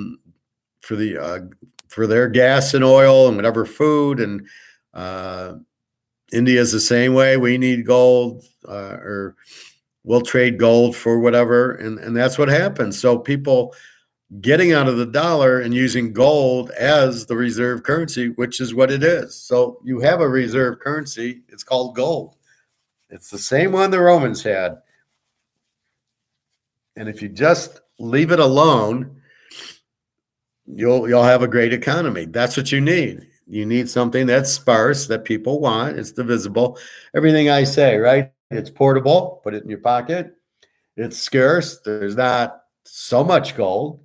Divisible, absolutely. Fungible, everything is the same. Gold is gold. There's no different types of gold. And acceptance, everybody loves gold, and it's durable. It's indestructible. So gold fits what medium of exchange and money is. Everybody wants it in the whole world except for here. And that's really the key. So it's the substitute of the dollar into gold. So if I have, British pounds and I want to buy something in Switzerland, I got to buy US dollars to buy it.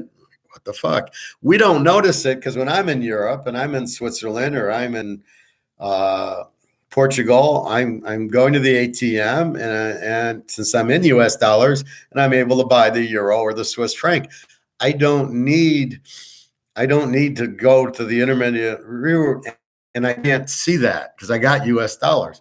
But if I live in Switzerland and I'm doing my economics there and I want to buy a British pound, I want to buy gold from England, I got to do what? I got to buy US dollars to buy your gold because that's priced in dollar. What the fuck is that? So that's the part we don't see. So we're kind of blind to what the rest of the world has to go through to buy something from a different country.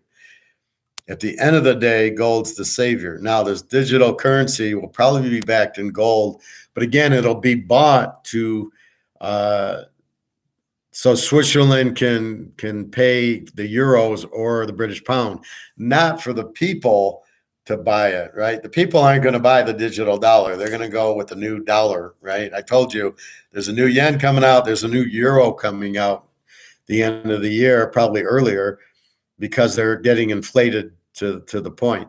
Now, as you raise prices in America by raising interest rates and by raising the dollar, so let's say you're Switzerland, you now owe more because you've got a lot of dollars. And since you have more dollars and they raise the interest rates, now you owe more interest. Because when you borrow the dollars, you now need to replenish them. So what China and Japan are doing, they're saying, fuck you, they don't want it. They're just sending, and nobody's buying the U.S.'s debt. The U.S. is fucked because they need people to buy the debt because that's the Ponzi scheme. It's the same Ponzi scheme as Madoff. I need new money coming in to pay off the old money. If nobody buys the new money, it's all over. Guess what? It's all over because Japan and China say, I don't want US dollars anymore. And Switzerland doesn't, and Germany doesn't, and the UK doesn't. So nobody wants US dollars. They can't sell their bonds. Nobody wants to buy them. So the Fed will buy them, which will increase our debt. You can't have debt. You got debt at 31 million. Yeah, it matters. Don't think, oh, well, it doesn't matter. We owe it to ourselves. No, it's not. It's not how it works. So we're fucked. So people are saying, I don't want to play this game. Here comes the digital dollar. Here comes the dollar backed by gold, which is going to happen very, very soon. We've been buying gold and silver on the side because we're substituting out of this. So what I've been teaching you for the last year and a half is this is worthless. People don't want it anymore. She's the fat, ugly girl that nobody wants. JP Morgan has a monopoly on nothing. They keep the gold price down, saying this is really good, and they keep the stock market high. So everybody thinks everything's good. And as I said, the government is the magic trick. They're going to tell you everything's fine. Don't worry. No, look at the stock market that we're the ones printing the money to go into the stock market. So the stock market's still 33,000 and we're going, oh, I guess everything's okay. No, it isn't. They're printing it. It's all bullshit. It's all fake. And that's, it's David Blaine. It's not real. It's all bullshit. So once you realize that and you realize they're David Blaining us, then you substitute out of the dollar. You say, I don't want him. It's like the Ponzi. It's like Madoff.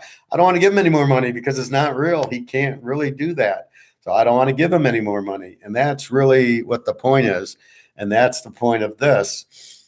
You don't want the dollar, so you substitute out of it. And there's no other dollar to substitute to. So the only out is gold and silver. That's your competition. That's your substitution. But everybody here thinks, well, gold, it doesn't go up. Why would it go up now? It doesn't go up. They don't realize it's money. They don't realize this is going to zero. They don't realize 80 countries are saying, fuck it, we don't want US dollars because we don't want to get sanctioned and we don't want to pay these high interest rates because we have to do it. It's stupid. It's a waste of our money to have to go out of Vietnam dollars to US dollars to Swiss francs. So all the countries that have to do this, they're all saying this is stupid. But if we have gold, we don't have to worry about this. So everybody's realizing gold is the answer or silver. That's why it's going to go up. But we're buying it to substitute away from this disaster of going bankrupt. This is bankrupt, basically. It's bankrupt now, but it's like the Titanic. It's got 4 hours to sink. Well, we're in the second hour of the Titanic sinking, but only our hours are months. So it's going to be very soon. It's once nobody wants it, nobody wants it. Once they can get these gold to substitute for the dollar, it's all over. And it's a matter of it is all over. There's nothing the U.S. can do. If I was running the U.S., I would immediately back it by gold. That would be our only play, is to back it by gold. It's the only play. I don't know how you would do it when we don't have any gold, but I'd be printing and buying as much gold as I can and then saying, look, we're backing our dollar by gold, but to do this, we need to make gold 100,000 an ounce, maybe more because we got 350 million people. And these other countries will be in U.S. dollars. So maybe we got to make it 200,000 an ounce because of the shortage of gold we have and the amount of dollars we have. We got to make it a pretty big price. Me and Bobby then go buy an island somewhere and live happily ever after going, this is perfect. We did it. It's like, I don't know. It's like a movie where we're escaping. And then at the end, we escape, or the Dirty Dozen, as if we blew up the plane, got out. And then we could say we did it. That's about what it is. I didn't find the cleanser, but got some probiotics. Oh, okay. What's wrong, Bobby? You just trying to clean up or what? Well, just get the silver. This stuff will fucking clean you up. This is really healthy for you. Or you get this, which is the vitamin D, which I need to take some.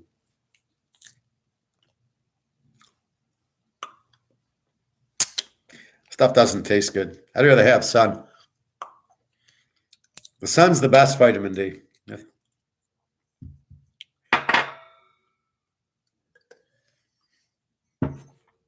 Not much better lemon flavored water. Uh, this Saturday I will come back for a naturals supplement to support digestion. Bobby Bobin struggling digesting. Would you just do a 72-hour fast, please? And you'll be fine. And what are you eating? You eating sugar or carbs? What are you eating?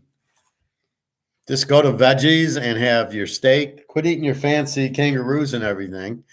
Have a lot of water and stop eating after 6:30. That's it. I'm sorry that you've been struggling, but just do the fast. So, trust me, do a 3-day fast, and then we'll talk. And then you won't be telling me this stuff because you'll be fine. I ate a pasta salad and threw up the spinach.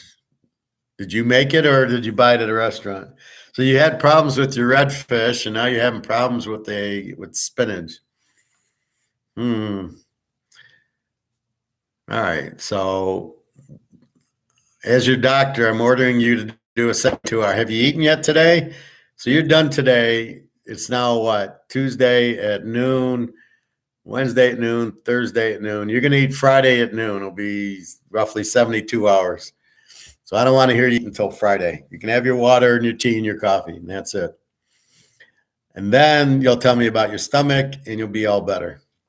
Right? You got to substitute away from pasta. I don't know why you threw up the spinach. Must have been bad.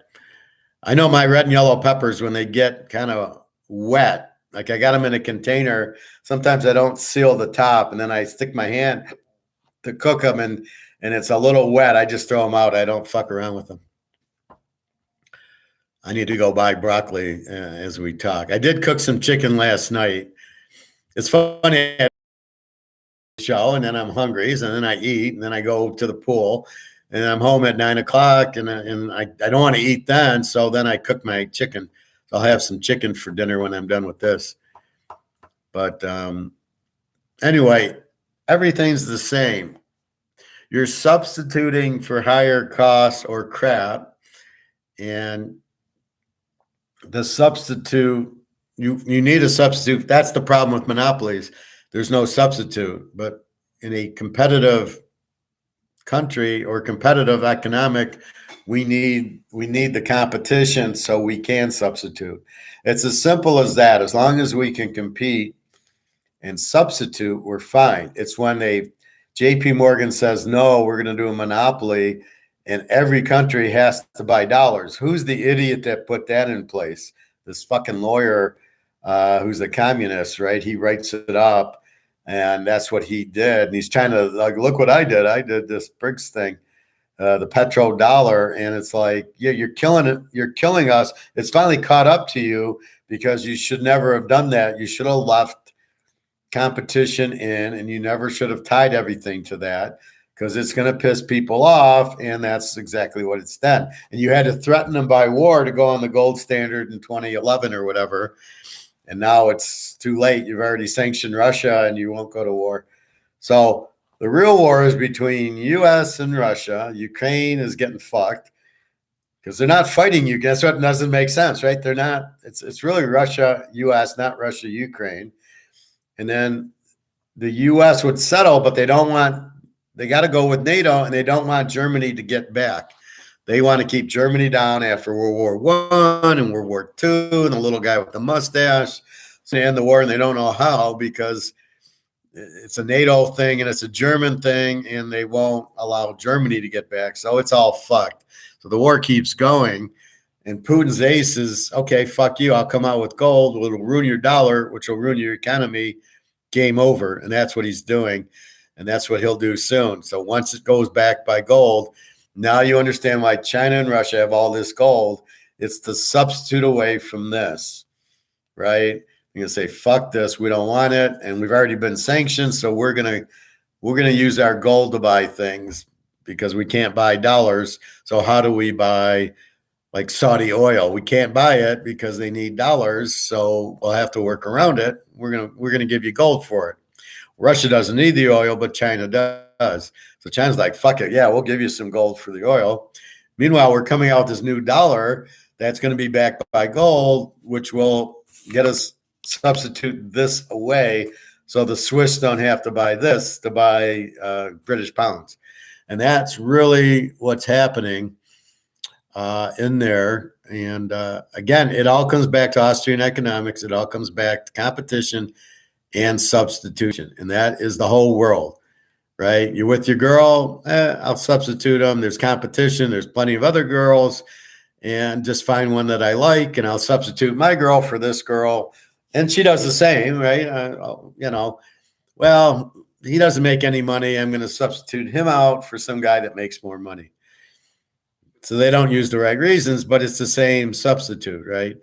If I don't like you, I'll leave you and go to the next guy. That's why all the divorces, but people get married for the wrong reasons anyway. But that's what happens. So it all comes down to competition and substitution. And that's what you do in everything, right? Football, golf, money, women, restaurants. I don't like this restaurant. I'll go to the competition, and that's really what you're doing. You're getting expensive on steaks. I'll substitute for something else. This grocery store is expensive. I'll go to this other grocery store. That's the beauty of competition. That's why America works. And that's why communism doesn't work. Is there competition?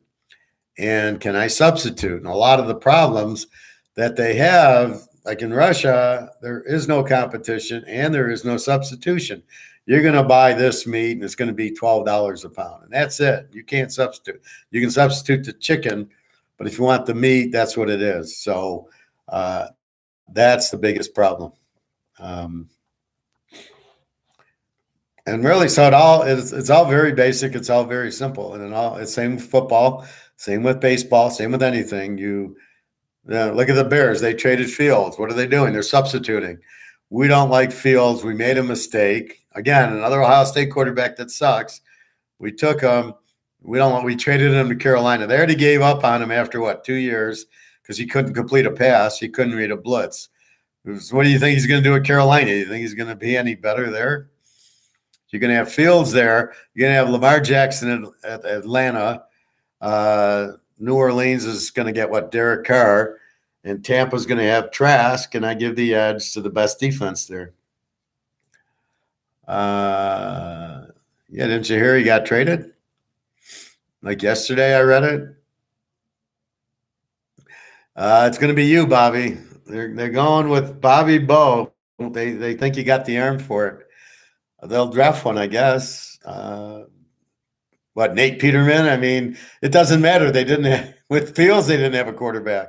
They had a running back, so they'll draft one or free agent. Maybe they get Carr. Maybe they get Aaron Rodgers. Who knows?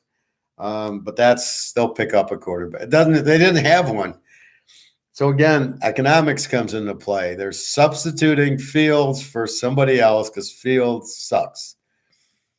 Yeah, I can be the quarterback, and the professor could be the new head coach. Oh, there you go. And we'd get the Iowa State defensive coordinator, and we'd win every game. Bears will be Super Bowl champs if they did that. Well, yeah, but they're not smart enough. I agree with you. Teams aren't smart. You build a defense. It's not hard to get an Iowa State coach and get their – you grab Washington State – Oregon State, Illinois, Iowa, Georgia, and Iowa State's defensive players, and that's your draft. You take 7 or 8 of those guys, all of a sudden you're giving up 10 points a game in the pros. Who do you think is winning the playoffs? That defense. You grab an Iowa State defensive coordinator as your defensive coordinator, you're all set. Then you just need Cam Rising as your quarterback or Hartman or Van Dyke, and you bring in their offensive coordinator who knows what they're doing, and you're all set. Or get the Oregon offensive coordinator, Washington, any of them. Take Hagner from Fresno State, get his offense. Well, the offensive coordinator went to Washington, so the head coach was Fresno State's head coach. So you just get their offensive coordinator, and you're all set. You'll run the best offense, the best defense, and you have all the best players. It's not hard to understand. If you just take those players, I don't get when the Lions don't take a defensive player from Georgia last year and they got the worst defense in the league. And you're like, they had 2 first-round picks, like 21 and 26.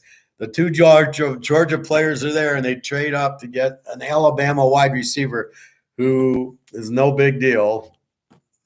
It's not going to – and you might as well get the guy from Texas Tech in the 8th round. It doesn't fucking matter for wide receivers. And you had a good wide receiver team anyway with no high draft picks. So, again, making a huge mistake, thinking offense wins when defense wins. But, yeah, I hear you, Bobby. Well, I mean, what puzzles me is business. You could have me as your economist, and look what I'm telling you to do. Take your money and buy gold, and then you don't have to do anything. You just wait for Russia to come out and China to come out. They got it all to substitute this, and you can make more money than you ever could in your life running a business. So what the fuck are these guys doing? You got idiots like Ford and GM getting out of gas-powered cars for electric. What the fuck are you doing? There's no demand for electric. Why would you even do that? See, that's where I'm really needed is in a company, but they're too stupid to I added that to my resume. Austrian economist, teaching Austrian economists. The problem is nobody understands what it is. They need to watch the show, but they don't get it. They don't know what Austrian economy is. I heard an interesting take yesterday on why people don't want gold. Because of FDR banning gold from 1933 to 1970, and most people listen to their parents, and the parents said, you don't want to own gold, you can't. Well, not only do you not want to own it, you can't own it. They won't, it's illegal. So that's why, 50 years of illegal or 40 years, so people think it's not legal or the government will confiscate it. So I'm not going to take it or anything like that. And I'm like, that's not going to happen. They're not going to. The reason it got compensated was if they wanted to go on the gold standard, you needed gold, and he didn't have gold, so he compensated it so he could have dollars backed by gold in the 30s to try to get out of the Depression. And it's funny, his finance guy was Keynes, and look what they, and they took all the gold from the people because he needed gold. So here's Keynes anti-gold, needing gold, and then compensating it. But gold's legal right now, and they're not going to compensate it. They can easily buy it, and they can't look like their dollar's no good. And they're not going to come door to door after your gold. They'll try to get the 1099s is what they're going to try to do. Okay, when they sell it, we'll get them, because they know they can't go into the people's houses. They'll kill them all. So that's really what it is. So people are, because they listen to their parents, aren't going to buy gold because they think it's illegal or the parents told them not to own it or, it's not good. That's what I heard. I thought that made a lot of sense going, yeah, I didn't listen to my parents, but I'm in my own world. I don't listen to anybody. Very few. I listen to my economist in the UK. And Bobby, of course, but I come up with my own decisions based on my own research. And then I go, I don't, once I make my mind up, you're not talking me out of it. Like the Cincinnati Buffalo game. I had Cincinnati goes from 4.5 to 6. You think you're talking me away from Cincinnati on the Buffalo because the line moved? Fuck, you got to be kidding me. Did Von Miller get better? No. Then why would I bet Buffalo? And so once I get my mind to it, it's done. But that's how you need to be betting football, playing poker, or in economics. So if I'm telling you gold's good. Will they take it from you? I don't see how. Will they 1099 you? I think we can figure out ways of giving the guy, here's $500, don't 1099 me. Or let's go to Switzerland. We'll sell our gold there. And then there is no 1099 because it's not America. There's a lot of things we can do to get out of the 1099. And that's my point. But that's one of the reasons I heard the U.S. isn't into gold. I think it's just because J.P. Morgan keeps the price down. And what I hear more is, Well, it doesn't go anywhere. Like, it's very cheap. It's going down. What did they tell you in the news? Oh, gold's down $20 today because the dollar's stronger because of higher interest rates. What kind of bullshit is that? There isn't one statement in there that's true. Interest rates are up. Does not make the dollar worth more. The dollar's worth less because they're printing it, and it has nothing to do with the gold price. The gold price is through the roof, and because the dollar is stronger doesn't make gold go down. Now, in theory, that the weaker the dollar takes more dollars to buy the gold. So from that standpoint, yes. But because you're inflating the dollar really has no value. The gold price should never go down. But I see why people think it is, because if the dollar is stronger, then I don't need as many dollars to buy the gold. But that's the part they don't even understand it. The reason gold should be up is because the dollar is losing value. So it's really more dollars to buy the gold. So that's really the intent of watching the dollar to buy or sell the gold. But who the fuck's selling gold? Nobody's selling gold. You got massive inflation that's not going away. You've got all the other countries in the world pissed off, substituting the dollar for gold. So why would gold go down? And gold's not at the right price. So that's the part they don't tell you, is the gold isn't at the right price. And that's basically it.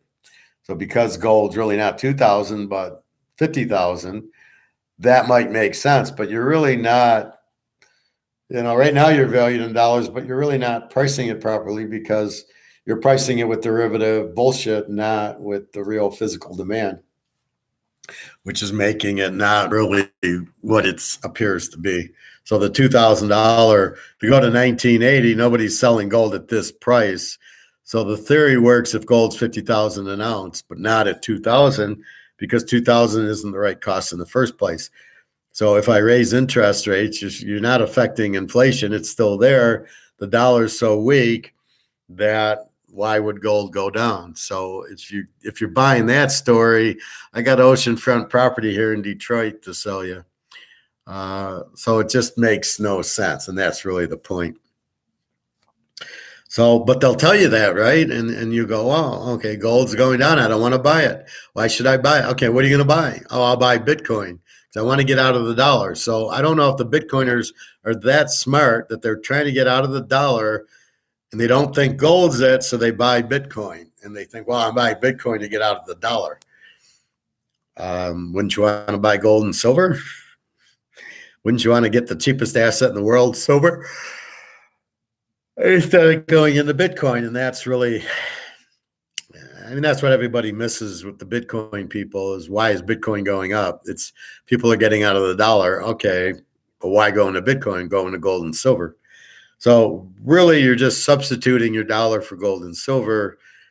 And the gold and silver is going to compete against the dollar because there hasn't been competition for this. The euro and the Swiss franc really aren't competition for, or the British pound is not competition for the dollar. Why is the pound more expensive? I can't figure that out. So the dollar sells at like 85 cents to the pound, which means a dollar will buy you 85 cents. Why is the pound stronger? They inflate. We're the big boy on the block. Why would the British pound be worth more? And why would the euro be worth more? It doesn't make any sense at all. So that's a little bit of the fixing going on too. So as you can see, everything's fixed. You can't believe a word that the government say. They're just trying to look good. They're trying to make it say, hey, you don't want to be in gold. Go in the market. Look at the market. We're rigging the market, but look at the market. It's fixed, and gold's fixed. Gold's fixed to not put you in it, because then you won't be in the dollar, because they're taking away your substitute. And they're trying to say, well, stock is the substitute for dollar, but stock's in dollars. So it's not a substitute. It's another way of putting your bullshit money. I'll buy it. I'll put it in the stock. That doesn't help you. It's still bullshit money. So you need to get out of the US dollar fiat currency, it's called. Even though you're in stocks, it doesn't help you. But gold and silver is a whole different animal. It's not fiat currency. It's actual money. So you got your money from paper into real money. And that's why it's like, that's why I'm fucking there every other week buying another quarter ounce of gold or another 20 ounces of silver. I mean, that's really why, because we can see the rest of the world is substituting the dollar for gold. And therefore, gold price will go up. Therefore, that's why we want to own it. But we also want to get out of the dollar because we know that's going to zero. You can't inflate and have 30 trillion in debt and oh, that's not a problem. No, it is a problem, and you got to understand it's a problem. What else? So substitute and competition is very important in all of life. Like I said, houses, cars, girls, it's all, do I want this one or that one? And they're all competing. We're all competing with each other who don't want us. But it seems like they're so insecure that it really goes the other way. Like, we can go to a girl and she's so excited. Oh, he asked me out. But if a girl comes up to me, I go, okay, what's going on here? What do you want? You want my money? Is that why you're asking me out? We don't even trust them, right? So that's kind of the difference. So the girls aren't smart enough to understand economics to play competition. And that's where the women get burned. If the women would understand competition, they could go, oh, I want to be with the professor over this guy I'm with who's a loser, but they don't even know they're losers. They're like, well, he likes me, he asked me to marry him. I'm going to marry him because I want to get married because this guy asked me. Is the guy honest? Oh, I don't know. Does he have money? I don't know. He says he does. He says he loves me. I mean, the whole thing's so stupid. I mean, that's the problem with women. That's the problem with marriage. That's why divorce rates are so high. It's just the women are just freaking idiots, basically. We, on the other hand, are idiots too, because unless you do what I'm doing, I'm dating 3-4 at the same time, and I can feel them out, and then they're competing with each other, but they don't even know they're competing with each other. This is why I'm not with one, and then she says, oh, I'm going back to my husband, or I'm going, I found some other guy because I was competing with you. And then you're like heartbroken going, well, now I'm alone. Well, not in my world. Go ahead. You want to go? I got these other girls. That's really, now I'm in control of the game, not them. That's why I do it. But I'm looking at what do I like? What do the girls like? What do they want? And you take your time. I know these girls for years, and I'll be going to Europe soon to see my Ukrainian one. She's having a good time in Poland. She's happy. They're going skiing or something in the Polish Alps, I guess. So, I mean, that's what you do, but you compete. That's what the football is, right? The Phils couldn't compete. They traded them, right? That's what you got to realize. Why would you pay these guys so much money? I mean, you're actually going to pay Daniel Jones $30 million. The guy ain't worth $100,000. I'd be like, see you later, Daniel. You're not a quarterback. Bobby, you buying more gold before you go to Russia? I'm not going to Russia. Well, unless it opens up. More than likely, I'll be going somewhere in Europe. I don't know. Depends. I got a lot of other things to buy, especially for the trip, but I got a lot of gold in my mind, so I buy silver. It doesn't kill me enough, but if they have quarter ounces, that's $500. I usually buy one or two of those, and then 10s or 20s of the silver. But as much as I can, I would prefer that over this. I mean, is it worth more in Europe? No, it's the same price once you convert, because so let's say it's $2,000 US. It's going to be different price in, let's say, Switzerland, but you got to convert the Swiss franc to the US dollar, and it all comes back to $2,000. So it'll be a little different, but then when you convert it to US dollar, it's exactly the same. Why it's priced in dollars, I have no idea. And I think that's what Russia and China are trying to do, is get it out of being priced in dollars into being priced in their currency, or just in a general currency. saying, hey, gold's now worth 50,000 an ounce. That's where it's headed because it is all in US dollars. No competition, right? So everybody's fucked. So do we have a certain deadline to accumulate, or do you just recommend the class to keep buying into the summer? You won't be able to buy into the summer. It won't be there in the summer. If we look at risk and reward, or return on investment, all that kind of finance talk I do. So your risk is this, depending on how much of this crap you have. The first risk is this going to zero. That's your first risk, this losing all its value. The second risk is, will there still be gold and silver available to buy at the price it's at now?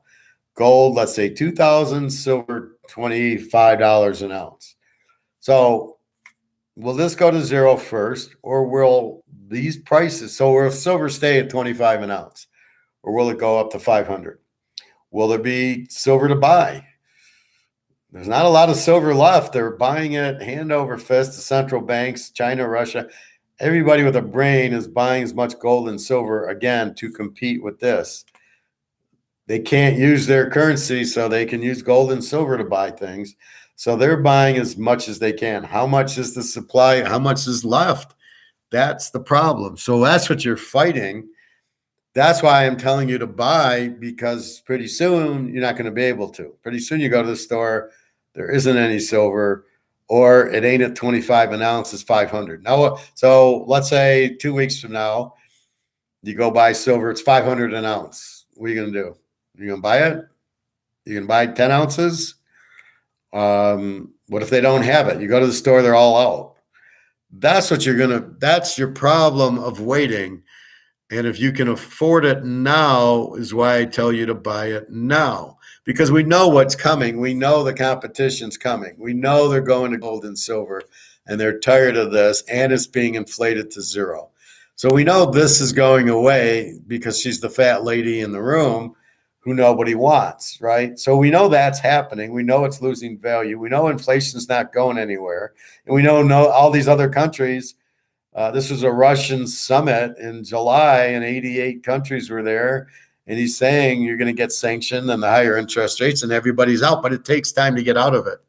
So we know that's happening. Now, there's really, it's up to what you can afford, right? That's why you asked me, and I'm like, well, I got to, now I'm in Social Security form, and I got my money, and really I'm in a position where I'm waiting for it to go up.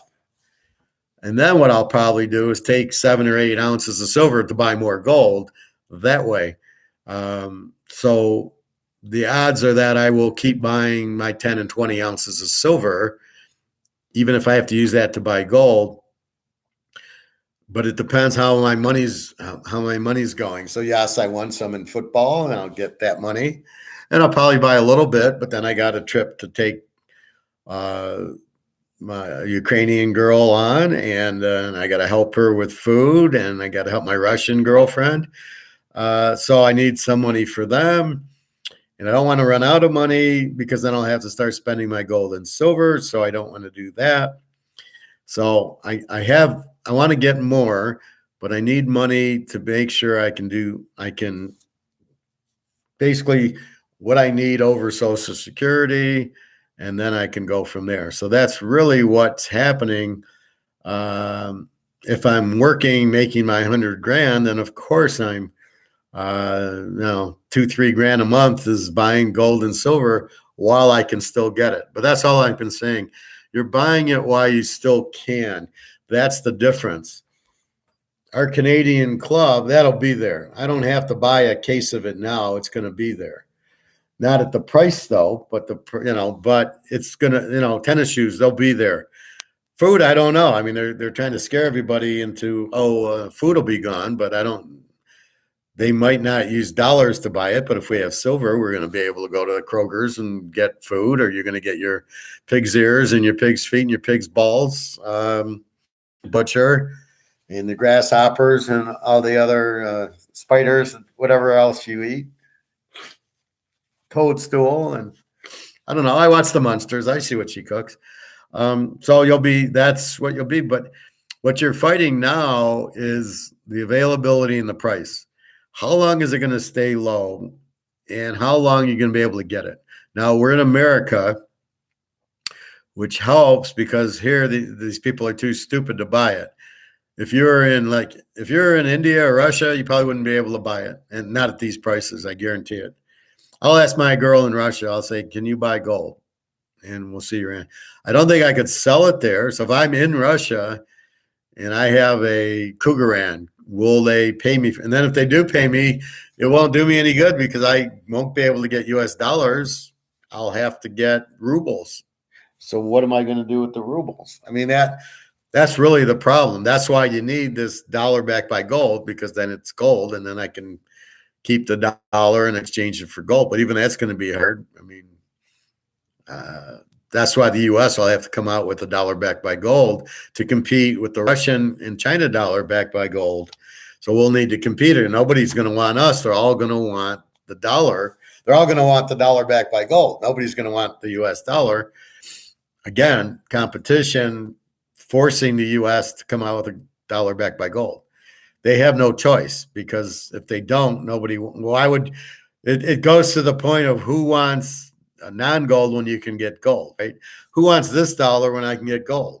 Nobody with a brain in their head will take this dollar over gold. And as it's becoming more and more obvious, this dollar's losing value and nobody wants it, they're going to run to gold.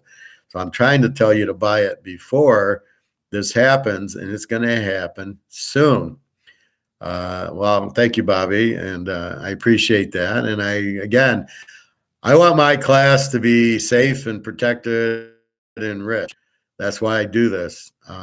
So I only tell you honestly, and I show you what I do. I show you my gold and silver, so it's not like I'm bullshitting you.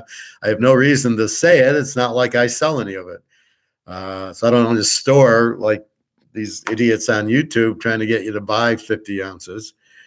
But I think what I would do, Bobby, I think what I would do if I was you is I would keep calling these places. Do you have gold and silver? What are you selling it for? As long as they got it, you have time, but you don't have a lot of time. So if you can buy, like me, I'm pretty much not set, but I feel pretty good with my 50 ounces of gold and my 450 ounces of silver. I feel pretty good. If it ended today, I'd be okay. Because my goal will be 50,000 an ounce. I'll be a multimillionaire. So I'm like, okay, that's fine. I'll buy a little bit more here. And then the silver's so cheap, I'll buy more silver. But that's what I'm trying to do. And I'm saying, okay, I'll be fine when the price goes up. I'm fine. I've already bought it. In your shoes, I'd be more apt to tell you to buy it quickly and buy some gold, even if it's 1/10 or 1/4 ounces. I would buy something because you're going to want gold, because it's the gold standard. It's what this will be priced in gold. Silver is also going to be priced in gold. So I'm telling you to just, why do you want to hold this? Right. So you got to sell as much of this as you can to get gold and silver before this is worthless, right? This is going to be worthless. Your gold and silver will go up to the moon. So it's as quick as you can get out of your dollars to get your gold and silver before the prices go to the moon and the supply runs out. So that's what I'm telling you. I don't know the date. I think it's very close now. You'll know it. Just keep watching when gold. Well, that's what I'll tell you. Gold, Russia's doing this, China's doing that. That's they're substituting the dollars for gold. That's what China and Russia are doing. That's why China's got 40,000 tons of it. Okay, so the dollar's worthless. Fine, I got 40,000 tons of gold. You know how much 40,000 tons is? Like what the Hobbit had, right? The dragon's sitting on that. It's probably 40,000 tons of gold. So if you're a dragon, you're fine. So that's the key. You have enough gold to not worry about it. China and Russia have enough gold. They're not, they know this is collapsing. That's why they did it. That's why India is doing it. That's why all these other countries are realizing what's happening with the heavy inflation. And they're That's why I say Biden is working for China, because he's the idiot letting it happen. Well, and then all the communists who believe that the gold and silver are no good and print the money and all that shit. So I don't know what that's all about, but that's the other thing. So that's really the point of it. So as I say, I buy as much as I can now while the value's still cheap and the supply's still there. That's the best I can tell you. The sad part is, Professor, I literally know a couple of people that come to mind that would actually prefer dollars over metals. Well, because they don't know, Bobby. Their parents told them not to buy gold and silver. I mean, that's what I told you, right? If they listen to their parents and the parents say don't buy gold and silver, that's where their attitude's from. Or if they're communists sitting at the hot tub going, I'm a communist, they don't want to buy gold and silver. They don't believe, see, they believe the government. They don't believe the dollar's going to zero. So why buy, look, 2008, all right. But look, we're all fine. The dollar's still here and the gold didn't go up. And so they don't believe it's all a Ponzi scheme. So they don't believe what they're saying. It's like the Madoff people, right? They didn't believe Madoff's crooked because the SEC said, nope, they're fine. So people are with Madoff for 20 years believing he's real. And then finally he gets exposed, and that's that. And then people lose all their money and they start crying. Well, you only have yourself to blame because you believe it was real. People believe this is real. That's the problem with it, Bobby. And how do we convince them that it's all a Ponzi scheme? It's all fake, and the only thing real is gold and silver. Is like we're like they're all in the matrix, and we're not in the matrix. We've woken up. We realize the dollar's worthless, and you got to have gold and silver. But we've woken up. They're still in the matrix, believing the dollar is fine, and I trust Biden. And why would the government lie to me? And the Federal Reserve says things are getting better, so we'll be fine. Look at the stock market. These are called morons. They don't understand. They don't want to listen. I could sit there and tell them blue in the face. They won't get it. All you can do with people like this is just go, well, okay, I told you. I'm not going to waste any more breath on you people because you don't want to listen, and I'm a stranger, so you're going to think I'm out of my mind, and that's perfectly fine.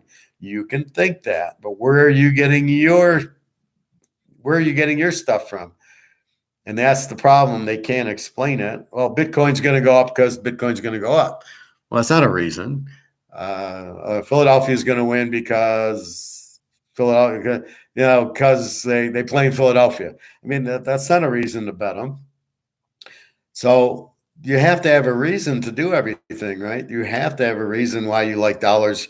Why don't you like gold and silver? Oh, it never goes up. Do you understand it's price fixed by JP Morgan and it's derivatives and it's paper gold? Do you understand that? No. Okay, that's why it's down, and BRICS and the Russians going on gold is why it's going to go up. So now you've given them a reason why it's down. You've given them a reason why it's going to go up, and then go online and look up BRICS, and you'll see it's all these countries, and they're all getting off the dollar. And gold and silver is going to go through the roof because they're going to come out with dollars backed by gold and silver. But you got to get them to listen to it and understand it and believe it. And you can't because people are too fucking stupid to actually listen to that explanation. They don't understand it, and they won't believe it, because if they believe it, they have to assume they're wrong, right? The only way they can believe it is to like you're proving them wrong, and people are too insecure to be wrong. That's my other thing that I thought about yesterday. So to admit they're wrong, they're not strong enough to admit it. So therefore they can't be wrong. Therefore we can't be right. Therefore they won't buy gold and silver because they'd have to admit they're wrong. And they're not big enough to admit it, because most people are little nothing people that don't have a brain in their head, and they're idiots, and they won't listen because they're so brainwashed by the government that they just believe You know, 9/11 was a terrorist attack. How come the second plane didn't come? How come where was the F-14s when the second plane hit the Trade Center? Hit the second one. Oh, they were on vacation. I mean, it was like, explain it. Like, you can't. Where was the F-14s? You telling me they're going to let one plane hit, more or less two? Where did all the gold go? Oh, there wasn't gold underneath. Yeah, there was like $100 billion of gold underneath the Trade Center. Oh, well, that's the problem. People don't take the time, and they can't understand it if they did take the time. And no matter how clean I can say it, so it's like I'm talking to a 5-year-old, they can't get it.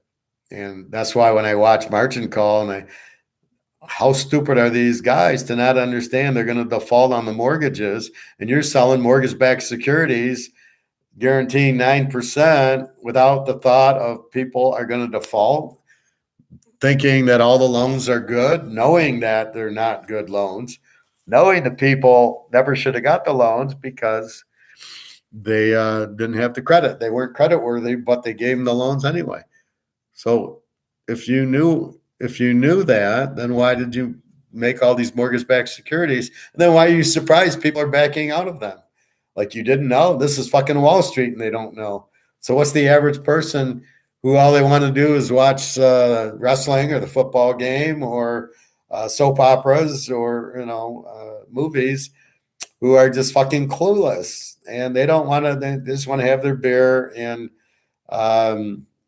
watch TV. They don't want to learn anything if they're even capable of understanding it, which is not hard to understand if you think, if you've got a brain. So I think that's the problem, right?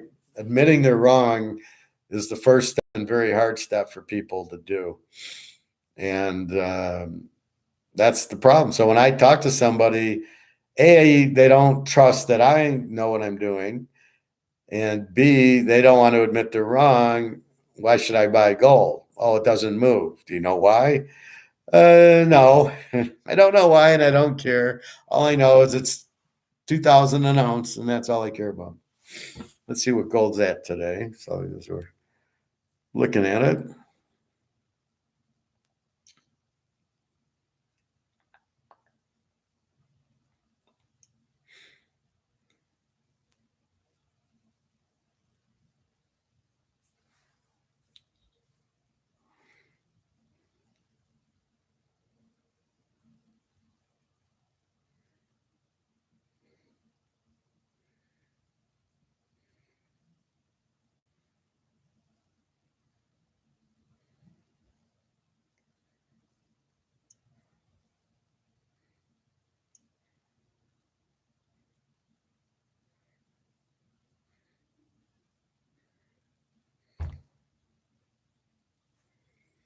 Gold's even today.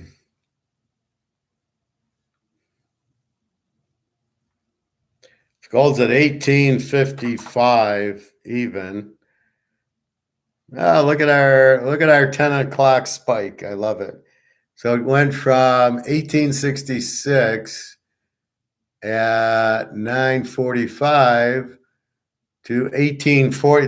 It dropped $20. That's the big drop at 10 o'clock. Then it goes all the way up, and that's when you sell it when it starts going down. Then it goes all the way back down, and then it goes all the way. So the 10 o'clock shift. So right there at 10 o'clock, you buy it to here. As it starts selling off, you get out of it.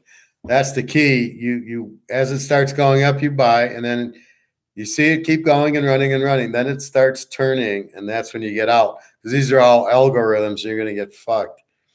So that's why you buy it when it's up, and as it's going down, you sell it. Because they're all silver 2187. Keep buying the silver. See, now what they'll tell you is, well, silver's down today. Then they try to explain it like, well, it's because of the interest rates or that.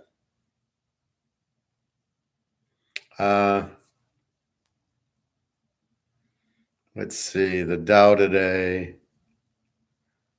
See, look at the Dow at 34,000. That's such BS. And then they give you these, this is what I love. The Dow surges 376 points into key CPS. I mean, the explanation is so full of shit. The Dow surges 376 points into key CPI inflation report. What to do now? So you're assuming the report's accurate, which it's not. Dow falls slightly after hotter than expected January CPI. So again, you have to believe that that CPI report is real. Why would you believe that? Stock market today, Dow. This is the problem. U.S. Okay. So this isn't even real, right? 6.4 is really like 15. All right, I'm back with the internet giving me problems. Okay, I guess I'm okay. So I saw it freeze up a little. It's that now I'm connected, so I should be fine. So again, it's down. It's all a game. The CPI is not real. It's 6.4%, which isn't real because they're not counting everything. And when you count year over year, as I've shown you, it's not real either. Inflation is the printing of money, not the prices. So the whole thing's just a Ponzi scheme. And they use it as to say, this is why stocks are up or down is bullshit. That's not why stock. You know why stocks are up and down? And it's not by me and you buying, it's by portfolios who have these huge accounts and pension managers. They're the ones buying it. They don't have a fucking clue what they're doing. These are young people that don't even understand inflation. They think it's pricing. They see, oh, it's 6.4. Okay, I'll buy stocks. I mean, these are morons buying it. They don't understand anything. They think it just goes up because it's been good economy with 0% interest rates. They have never seen high interest rates. What interest rates like in the 1990s? So for 20 years, you've had pretty low interest rates. So this is what happens. But they don't see the high interest rates. Let's see. That was 1929. Inflation, high interest rates, and a tax, a tariff.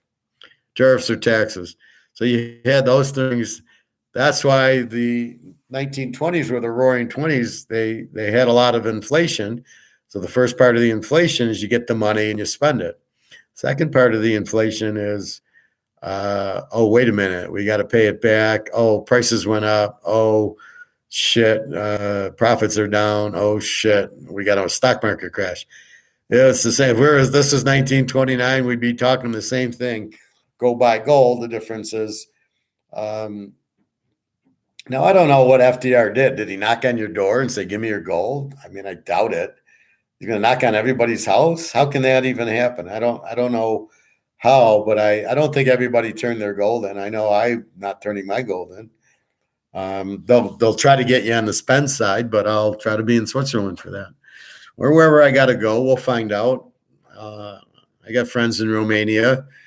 Maybe I go meet Irina and say, let's go, let's go sell some gold and silver.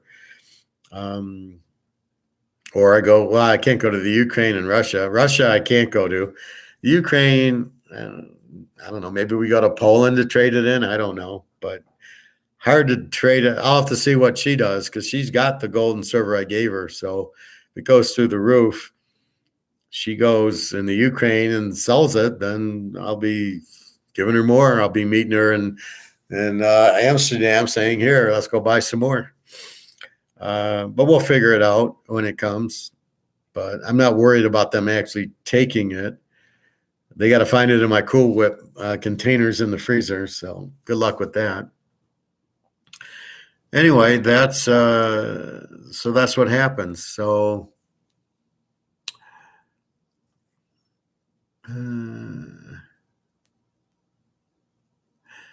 yeah, but so ask the people, Bobby, that prefer the dollars, ask them why. You probably can't get an answer because they have no fucking idea. it's either their parents or they look at gold and it's 1900 an ounce and they think it's high and it's not going up. And then when I say it's 50,000, people look at me funny. Oh, how can it get to 50? Because it's price derivatives, not in physical. I'm talking physical where there isn't even a market for it. That's what they're doing, is putting a market in for physical. That's why I say 50. I don't care what the paper does because I don't have paper. I got the real McCoy. But that's what you do, Bobby. Yes. It's like when I ask Bitcoin people and they don't have a fucking answer. It's the same thing here. So ask them. They won't give you an answer. It's a comfort level. It's admitting they're wrong. All this shit that comes into it, into psychology of people, they won't be able to answer it. They won't. It's either they don't want to admit they're stupid or they don't want to admit they're wrong of buying gold. And all you can do is know that you're right and you have no risk, especially the silver at 25. What's your risk? Silver is going where to $2 an ounce, really? So silver is going to skyrocket. So, okay, at worst case, you trade your silver back in for dollars. But do you want this? Is this what you want? Is this piece of crap? And you can see the rest of the world doesn't want it. So it's just a matter of time till 2 and 2 equals 4. They won't want the dollar. That puts gold. There's no other competition, right? That's the point I've been making with the competition and the substitutable goods. There is no competition for the dollar now. There will be. And you can't substitute the dollar for any other currency except for buying this or diamonds or Picassos or something like that. So that's really my point. But that's where the gold comes in as the substitute for that. So if we look at it as $20 steaks and we want the $10 steaks, we're going to buy chicken instead or hamburger instead or ribs instead. That's what the gold is. It's the substitute of the $20 steaks that we don't. It's too expensive. Same thing here. It's the dollar's not worth anything. So I get out of it into gold and silver as the substitute. And when we think of it in those terms, it makes perfect sense. I think if I would have explained it like that after explaining what substitute goods are and competition is, then it fits. But if I don't explain substitution and competition, it doesn't make it. It won't. Nobody will understand it. So why do we substitute? Because we want to buy the same good cheaper, and competition allows us to buy the same goods out there or a similar good like Coca-Cola. We got Pepsi. That's the competition. That's the substitute. Usually they're different prices. So usually you buy the cheaper one. You don't give a fuck. It's all the same. Or you go buy Raisin Bran instead of Lucky Charms or Oreos and Chips Ahoy. Whatever is the cheaper, it's the competition. Unless you're sold on it's the gold standard, which means Oreos and only Oreos or M&Ms are the only candy to buy, then that's okay. That's the point. But unless that's proven as that's your competition and there's no other competition, there's always competition for everything. You want an electric car, you can get a Tesla, you can get a Ford, you can get a GM, or you can buy a gas-powered car. That's the competition for electric cars is gas-powered cars, or a bicycle, or a motorcycle, or we walk. I mean, you're getting from point A to point B. That's why I don't spend a lot on a car that depreciates. It's getting from point A to point B, and I can drive a Camry instead of Mercedes.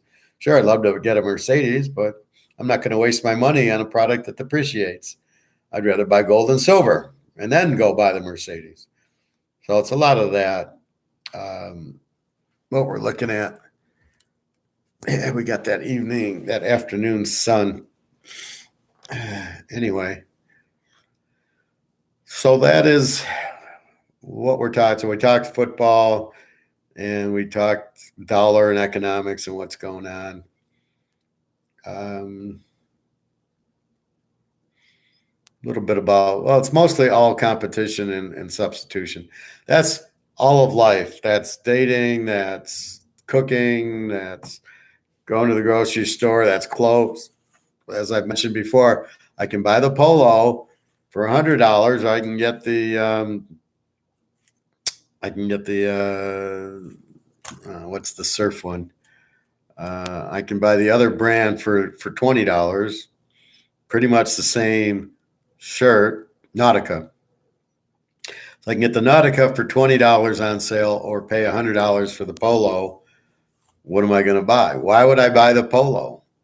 No, and I have some polo that I got at like $30. So at $100, it doesn't make any sense. So that's why I bought the Nauticas. I keep wanting to say sailboats, but they're not. That's their logo, but that's not the name of the company. So basically, that's what you do. You buy you have the competition, and then you can substitute one good for the. Maybe you don't buy a shirt, you buy a sweatshirt, you buy pants. But that's what communism leads to: is there's no competition and no substitute goods. This is what you're buying. You're going to buy a black. That's why if you go to Cuba, they still have 1959 cars. I mean, and they're in black. This is what you're buying. We're making black cars. We're going to sell them for $30,000. You want a car? It's going to be black for $30,000. There's no competition, and I guess you can substitute them for motorcycles, but basically that's it. And that's what you try to explain to people. That's the problem. That's the problem with communism is the substitute and the competition. Now, I did see, you'll be proud of me, Bobby. So I saw the commie bastard in the hot tub. My eyes never met his eyes. I saw that he was in there, and I basically just looking at him, made a left into my position, and I sat down. I never looked at him, and I never talked to him. And if he said something to me, I was going to call him Joe Stalin. Hey, you're Joe Stalin. You're the communist. You read Karl Marx. Who the fuck would want to read Karl Marx after knowing what Stalin did, murdering all these people, and how communism doesn't work? Who the fuck would want to read a book on it? And who the fuck would want to be a communism and admit it? Like, it's one thing when I say I'm into gold and silver and I'm an Austrian economist. Okay, that's a pretty good thing to admit. Or I'm a good handicapper. That's okay to admit, but I'm an Austrian economist. I'm into freedom. We're in America. Why would you admit you're a communist and you read Karl Marx? Who the fuck wants to admit that shit? Only a freaking idiot. So, of course, he's not into gold and silver, but he doesn't believe gold and silver is worth anything or that it's going up. I says, well, why, if it's going to go down, if gold and silver is going to go up and protect you, why would you not want to own it? Like, because he doesn't believe in it and he won't admit he's wrong. So I just said, oh, okay. If you want to, he says, well, I says, everybody's going to get killed. And he says, oh, I'll be included. Like, it's not going to happen. And I'm like, oh, okay, fine. You know more than I do, I guess. I got a master's and you know more than I do because you quote a communist little section of Karl Marx and I don't know it because I don't read the Communist Weekly. So anyway, that's what I do. Anyway, I and to watch my more sports. I'll get more into the draft. I got to look at quarterbacks eligible and stuff like that. But outside of that, that's football. I've told you how to do it. Just fucking. Those are the defensive teams I'd go to. And the reason why is because they have the best defenses. Obviously, they have good players, and they obviously run a good scheme. So is Oklahoma defense gave up 30 points a game. Would you want a player from there or from Iowa State? And if so, why? Why would I want an Oklahoma guy who couldn't stop the win, who gave up 30 points a game versus the Iowa State guy who gave up 12 points a game? Why would I want the guy on the Oklahoma team? Is he better? How can he be better? If he's any good, they wouldn't have let up 30 points a game. I think that's my contention on why I want the guy from Iowa State. There's a reason they let up 12 points a game. You had good defensive players and a good scheme. Oklahoma let up 30 a game. Why would I want a defensive player from Oklahoma? And it always mystifies me when these teams, especially like the Lions, draft a guy from we'll draft a guy from Kansas. Kansas gave up 40 points a game. Why would you draft a defensive player from Kansas? And then, of course, he turns into shit because he's not a good defensive player. That's why they gave up 40 points a game. So it's really just fundamental, what makes sense. And anyway, that's the point of it.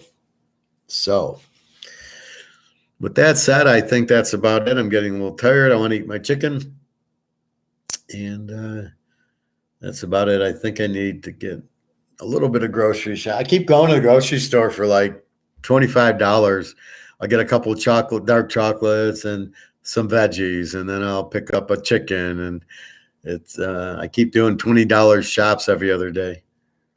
But I don't know. I just made chicken. I really don't need it. I don't eat that. I just got eggs. So like when I run out of eggs, I'll buy it when I run out of that.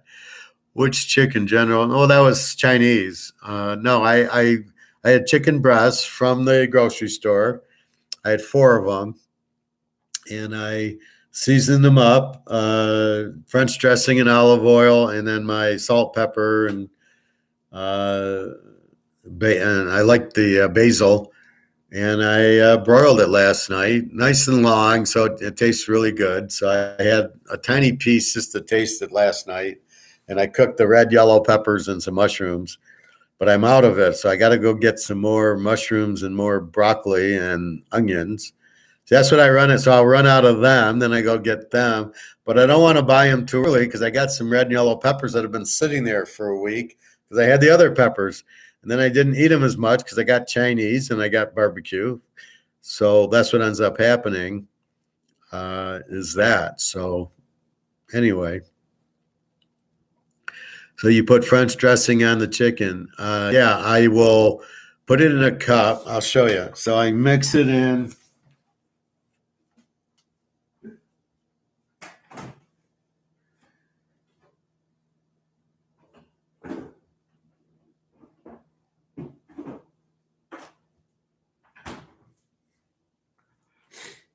So I take a cup and I mix in the French dressing. Ken's French dressing, but it's regular, not low-cal. And I put some olive oil in there, and I put that. And then I coat the chicken with it. And then as it's cooking, before I turn it over, I coat it again. And now this I'll actually eat with the chicken also. So like now I'm going to have the chicken. I'll use this as ketchup, right? So this will be the ketchup. And I'll dip the chicken in that. There's a little bit of honey I put in with the chicken. And the basil I find extremely sweet. So even though it's, like a spice, it's very sweet spice. So, salt, pepper, and I didn't put garlic on it in that. You got to be careful with the olive oil, not too much of that. But you mix it up pretty good. And then I got the veggies with it. I'll probably make a salad. I don't have that much veggies. But that'll be dinner. And like I really haven't had lunch. I had avocado and I had a piece of pita bread. That's my lunch with coffee and water. So that's why I'm confused about eating because I'm eating at 12:30, and then but not a lunch. I'm not having my omelet, and then this is dinner, but it's only 4:00. Then I go swimming, and then when I get home at 8:00, I'm hungry and I don't know what to do. I don't want to eat at 8, but on the other hand, I really haven't had dinner, so I'm all fucked up.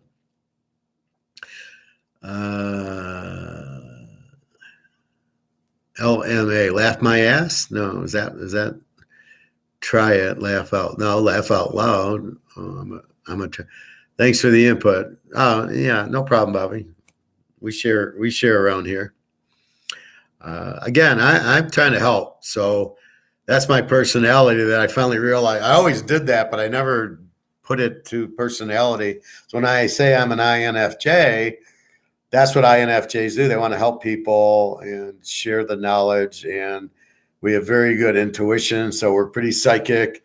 Like about the football, I knew it would be an over. And then after really analyzing it, I got the Kansas City feel, which is why I said take KC as the dog. But Philly as the dog would have worked also. So you get your feels. I'm really tough at poker, and I'm really good at reading people. And I'm really good at, like, when I'm only getting your chats, I can read those too.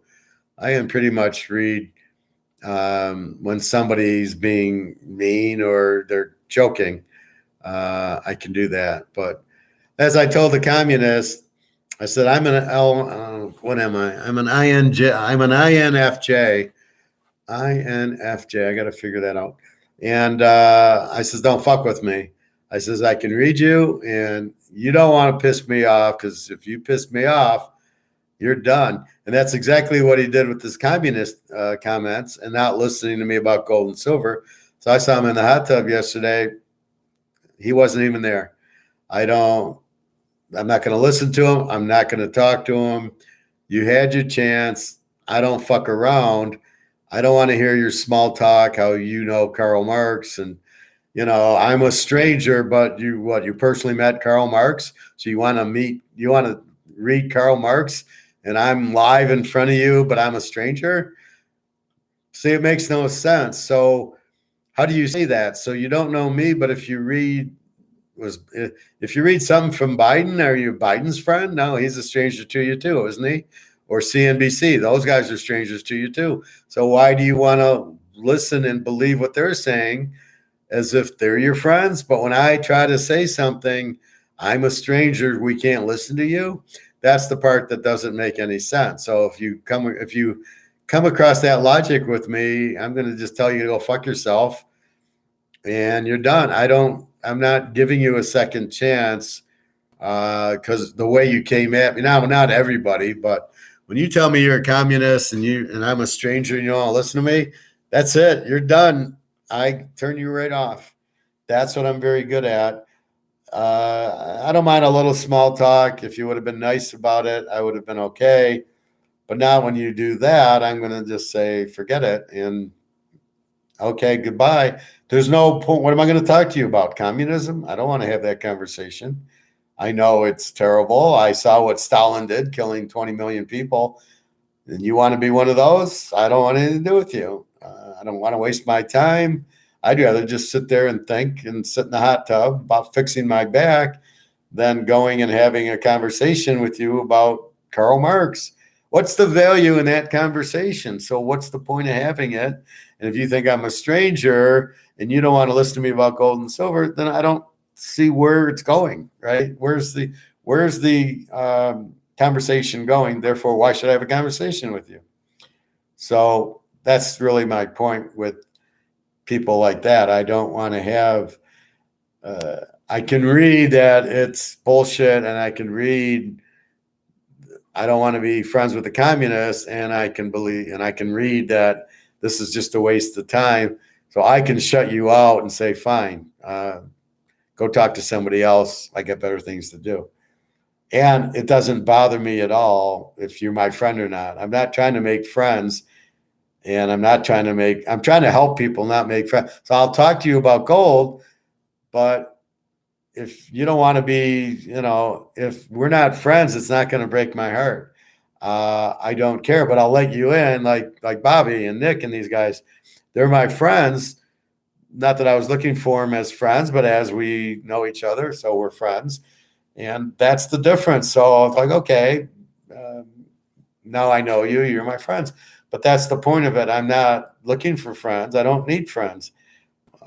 It's not callous, and I'm not trying to be egotistical. It's just I'm in a different place. I'm trying to teach.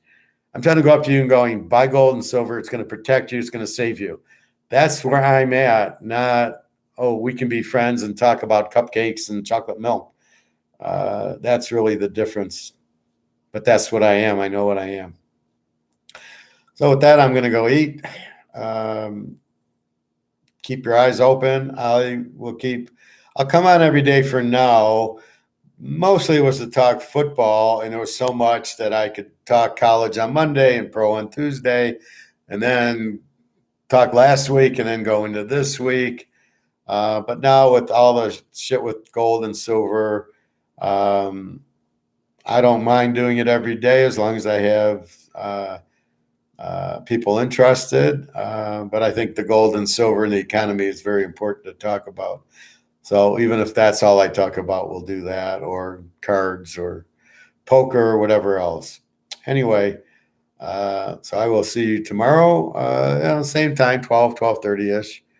And that's about it. So off for dinner and off to swim.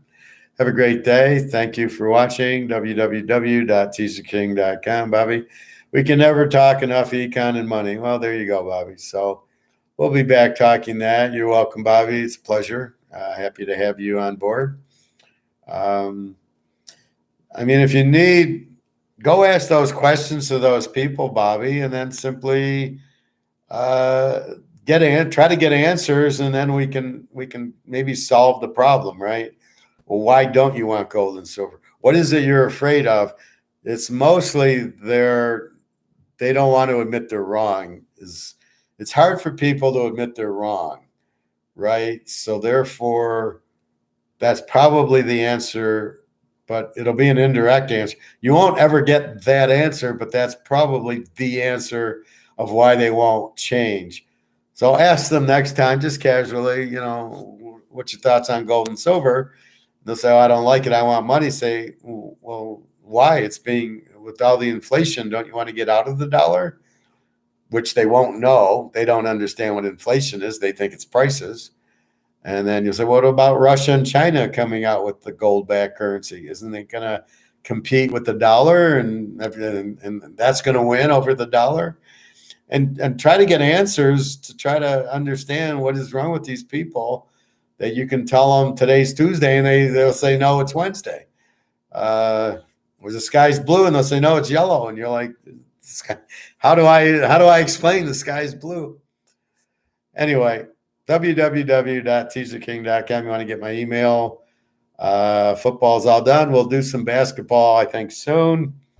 And then baseball. We did a lot of baseball last year.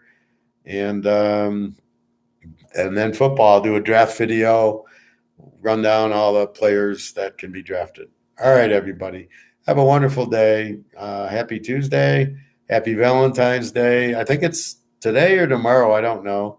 I've already wished my girls. I sent my one girl to Poland, and the other girl, I got her some money and helped her with rent. So that's my Valentine's Day presents.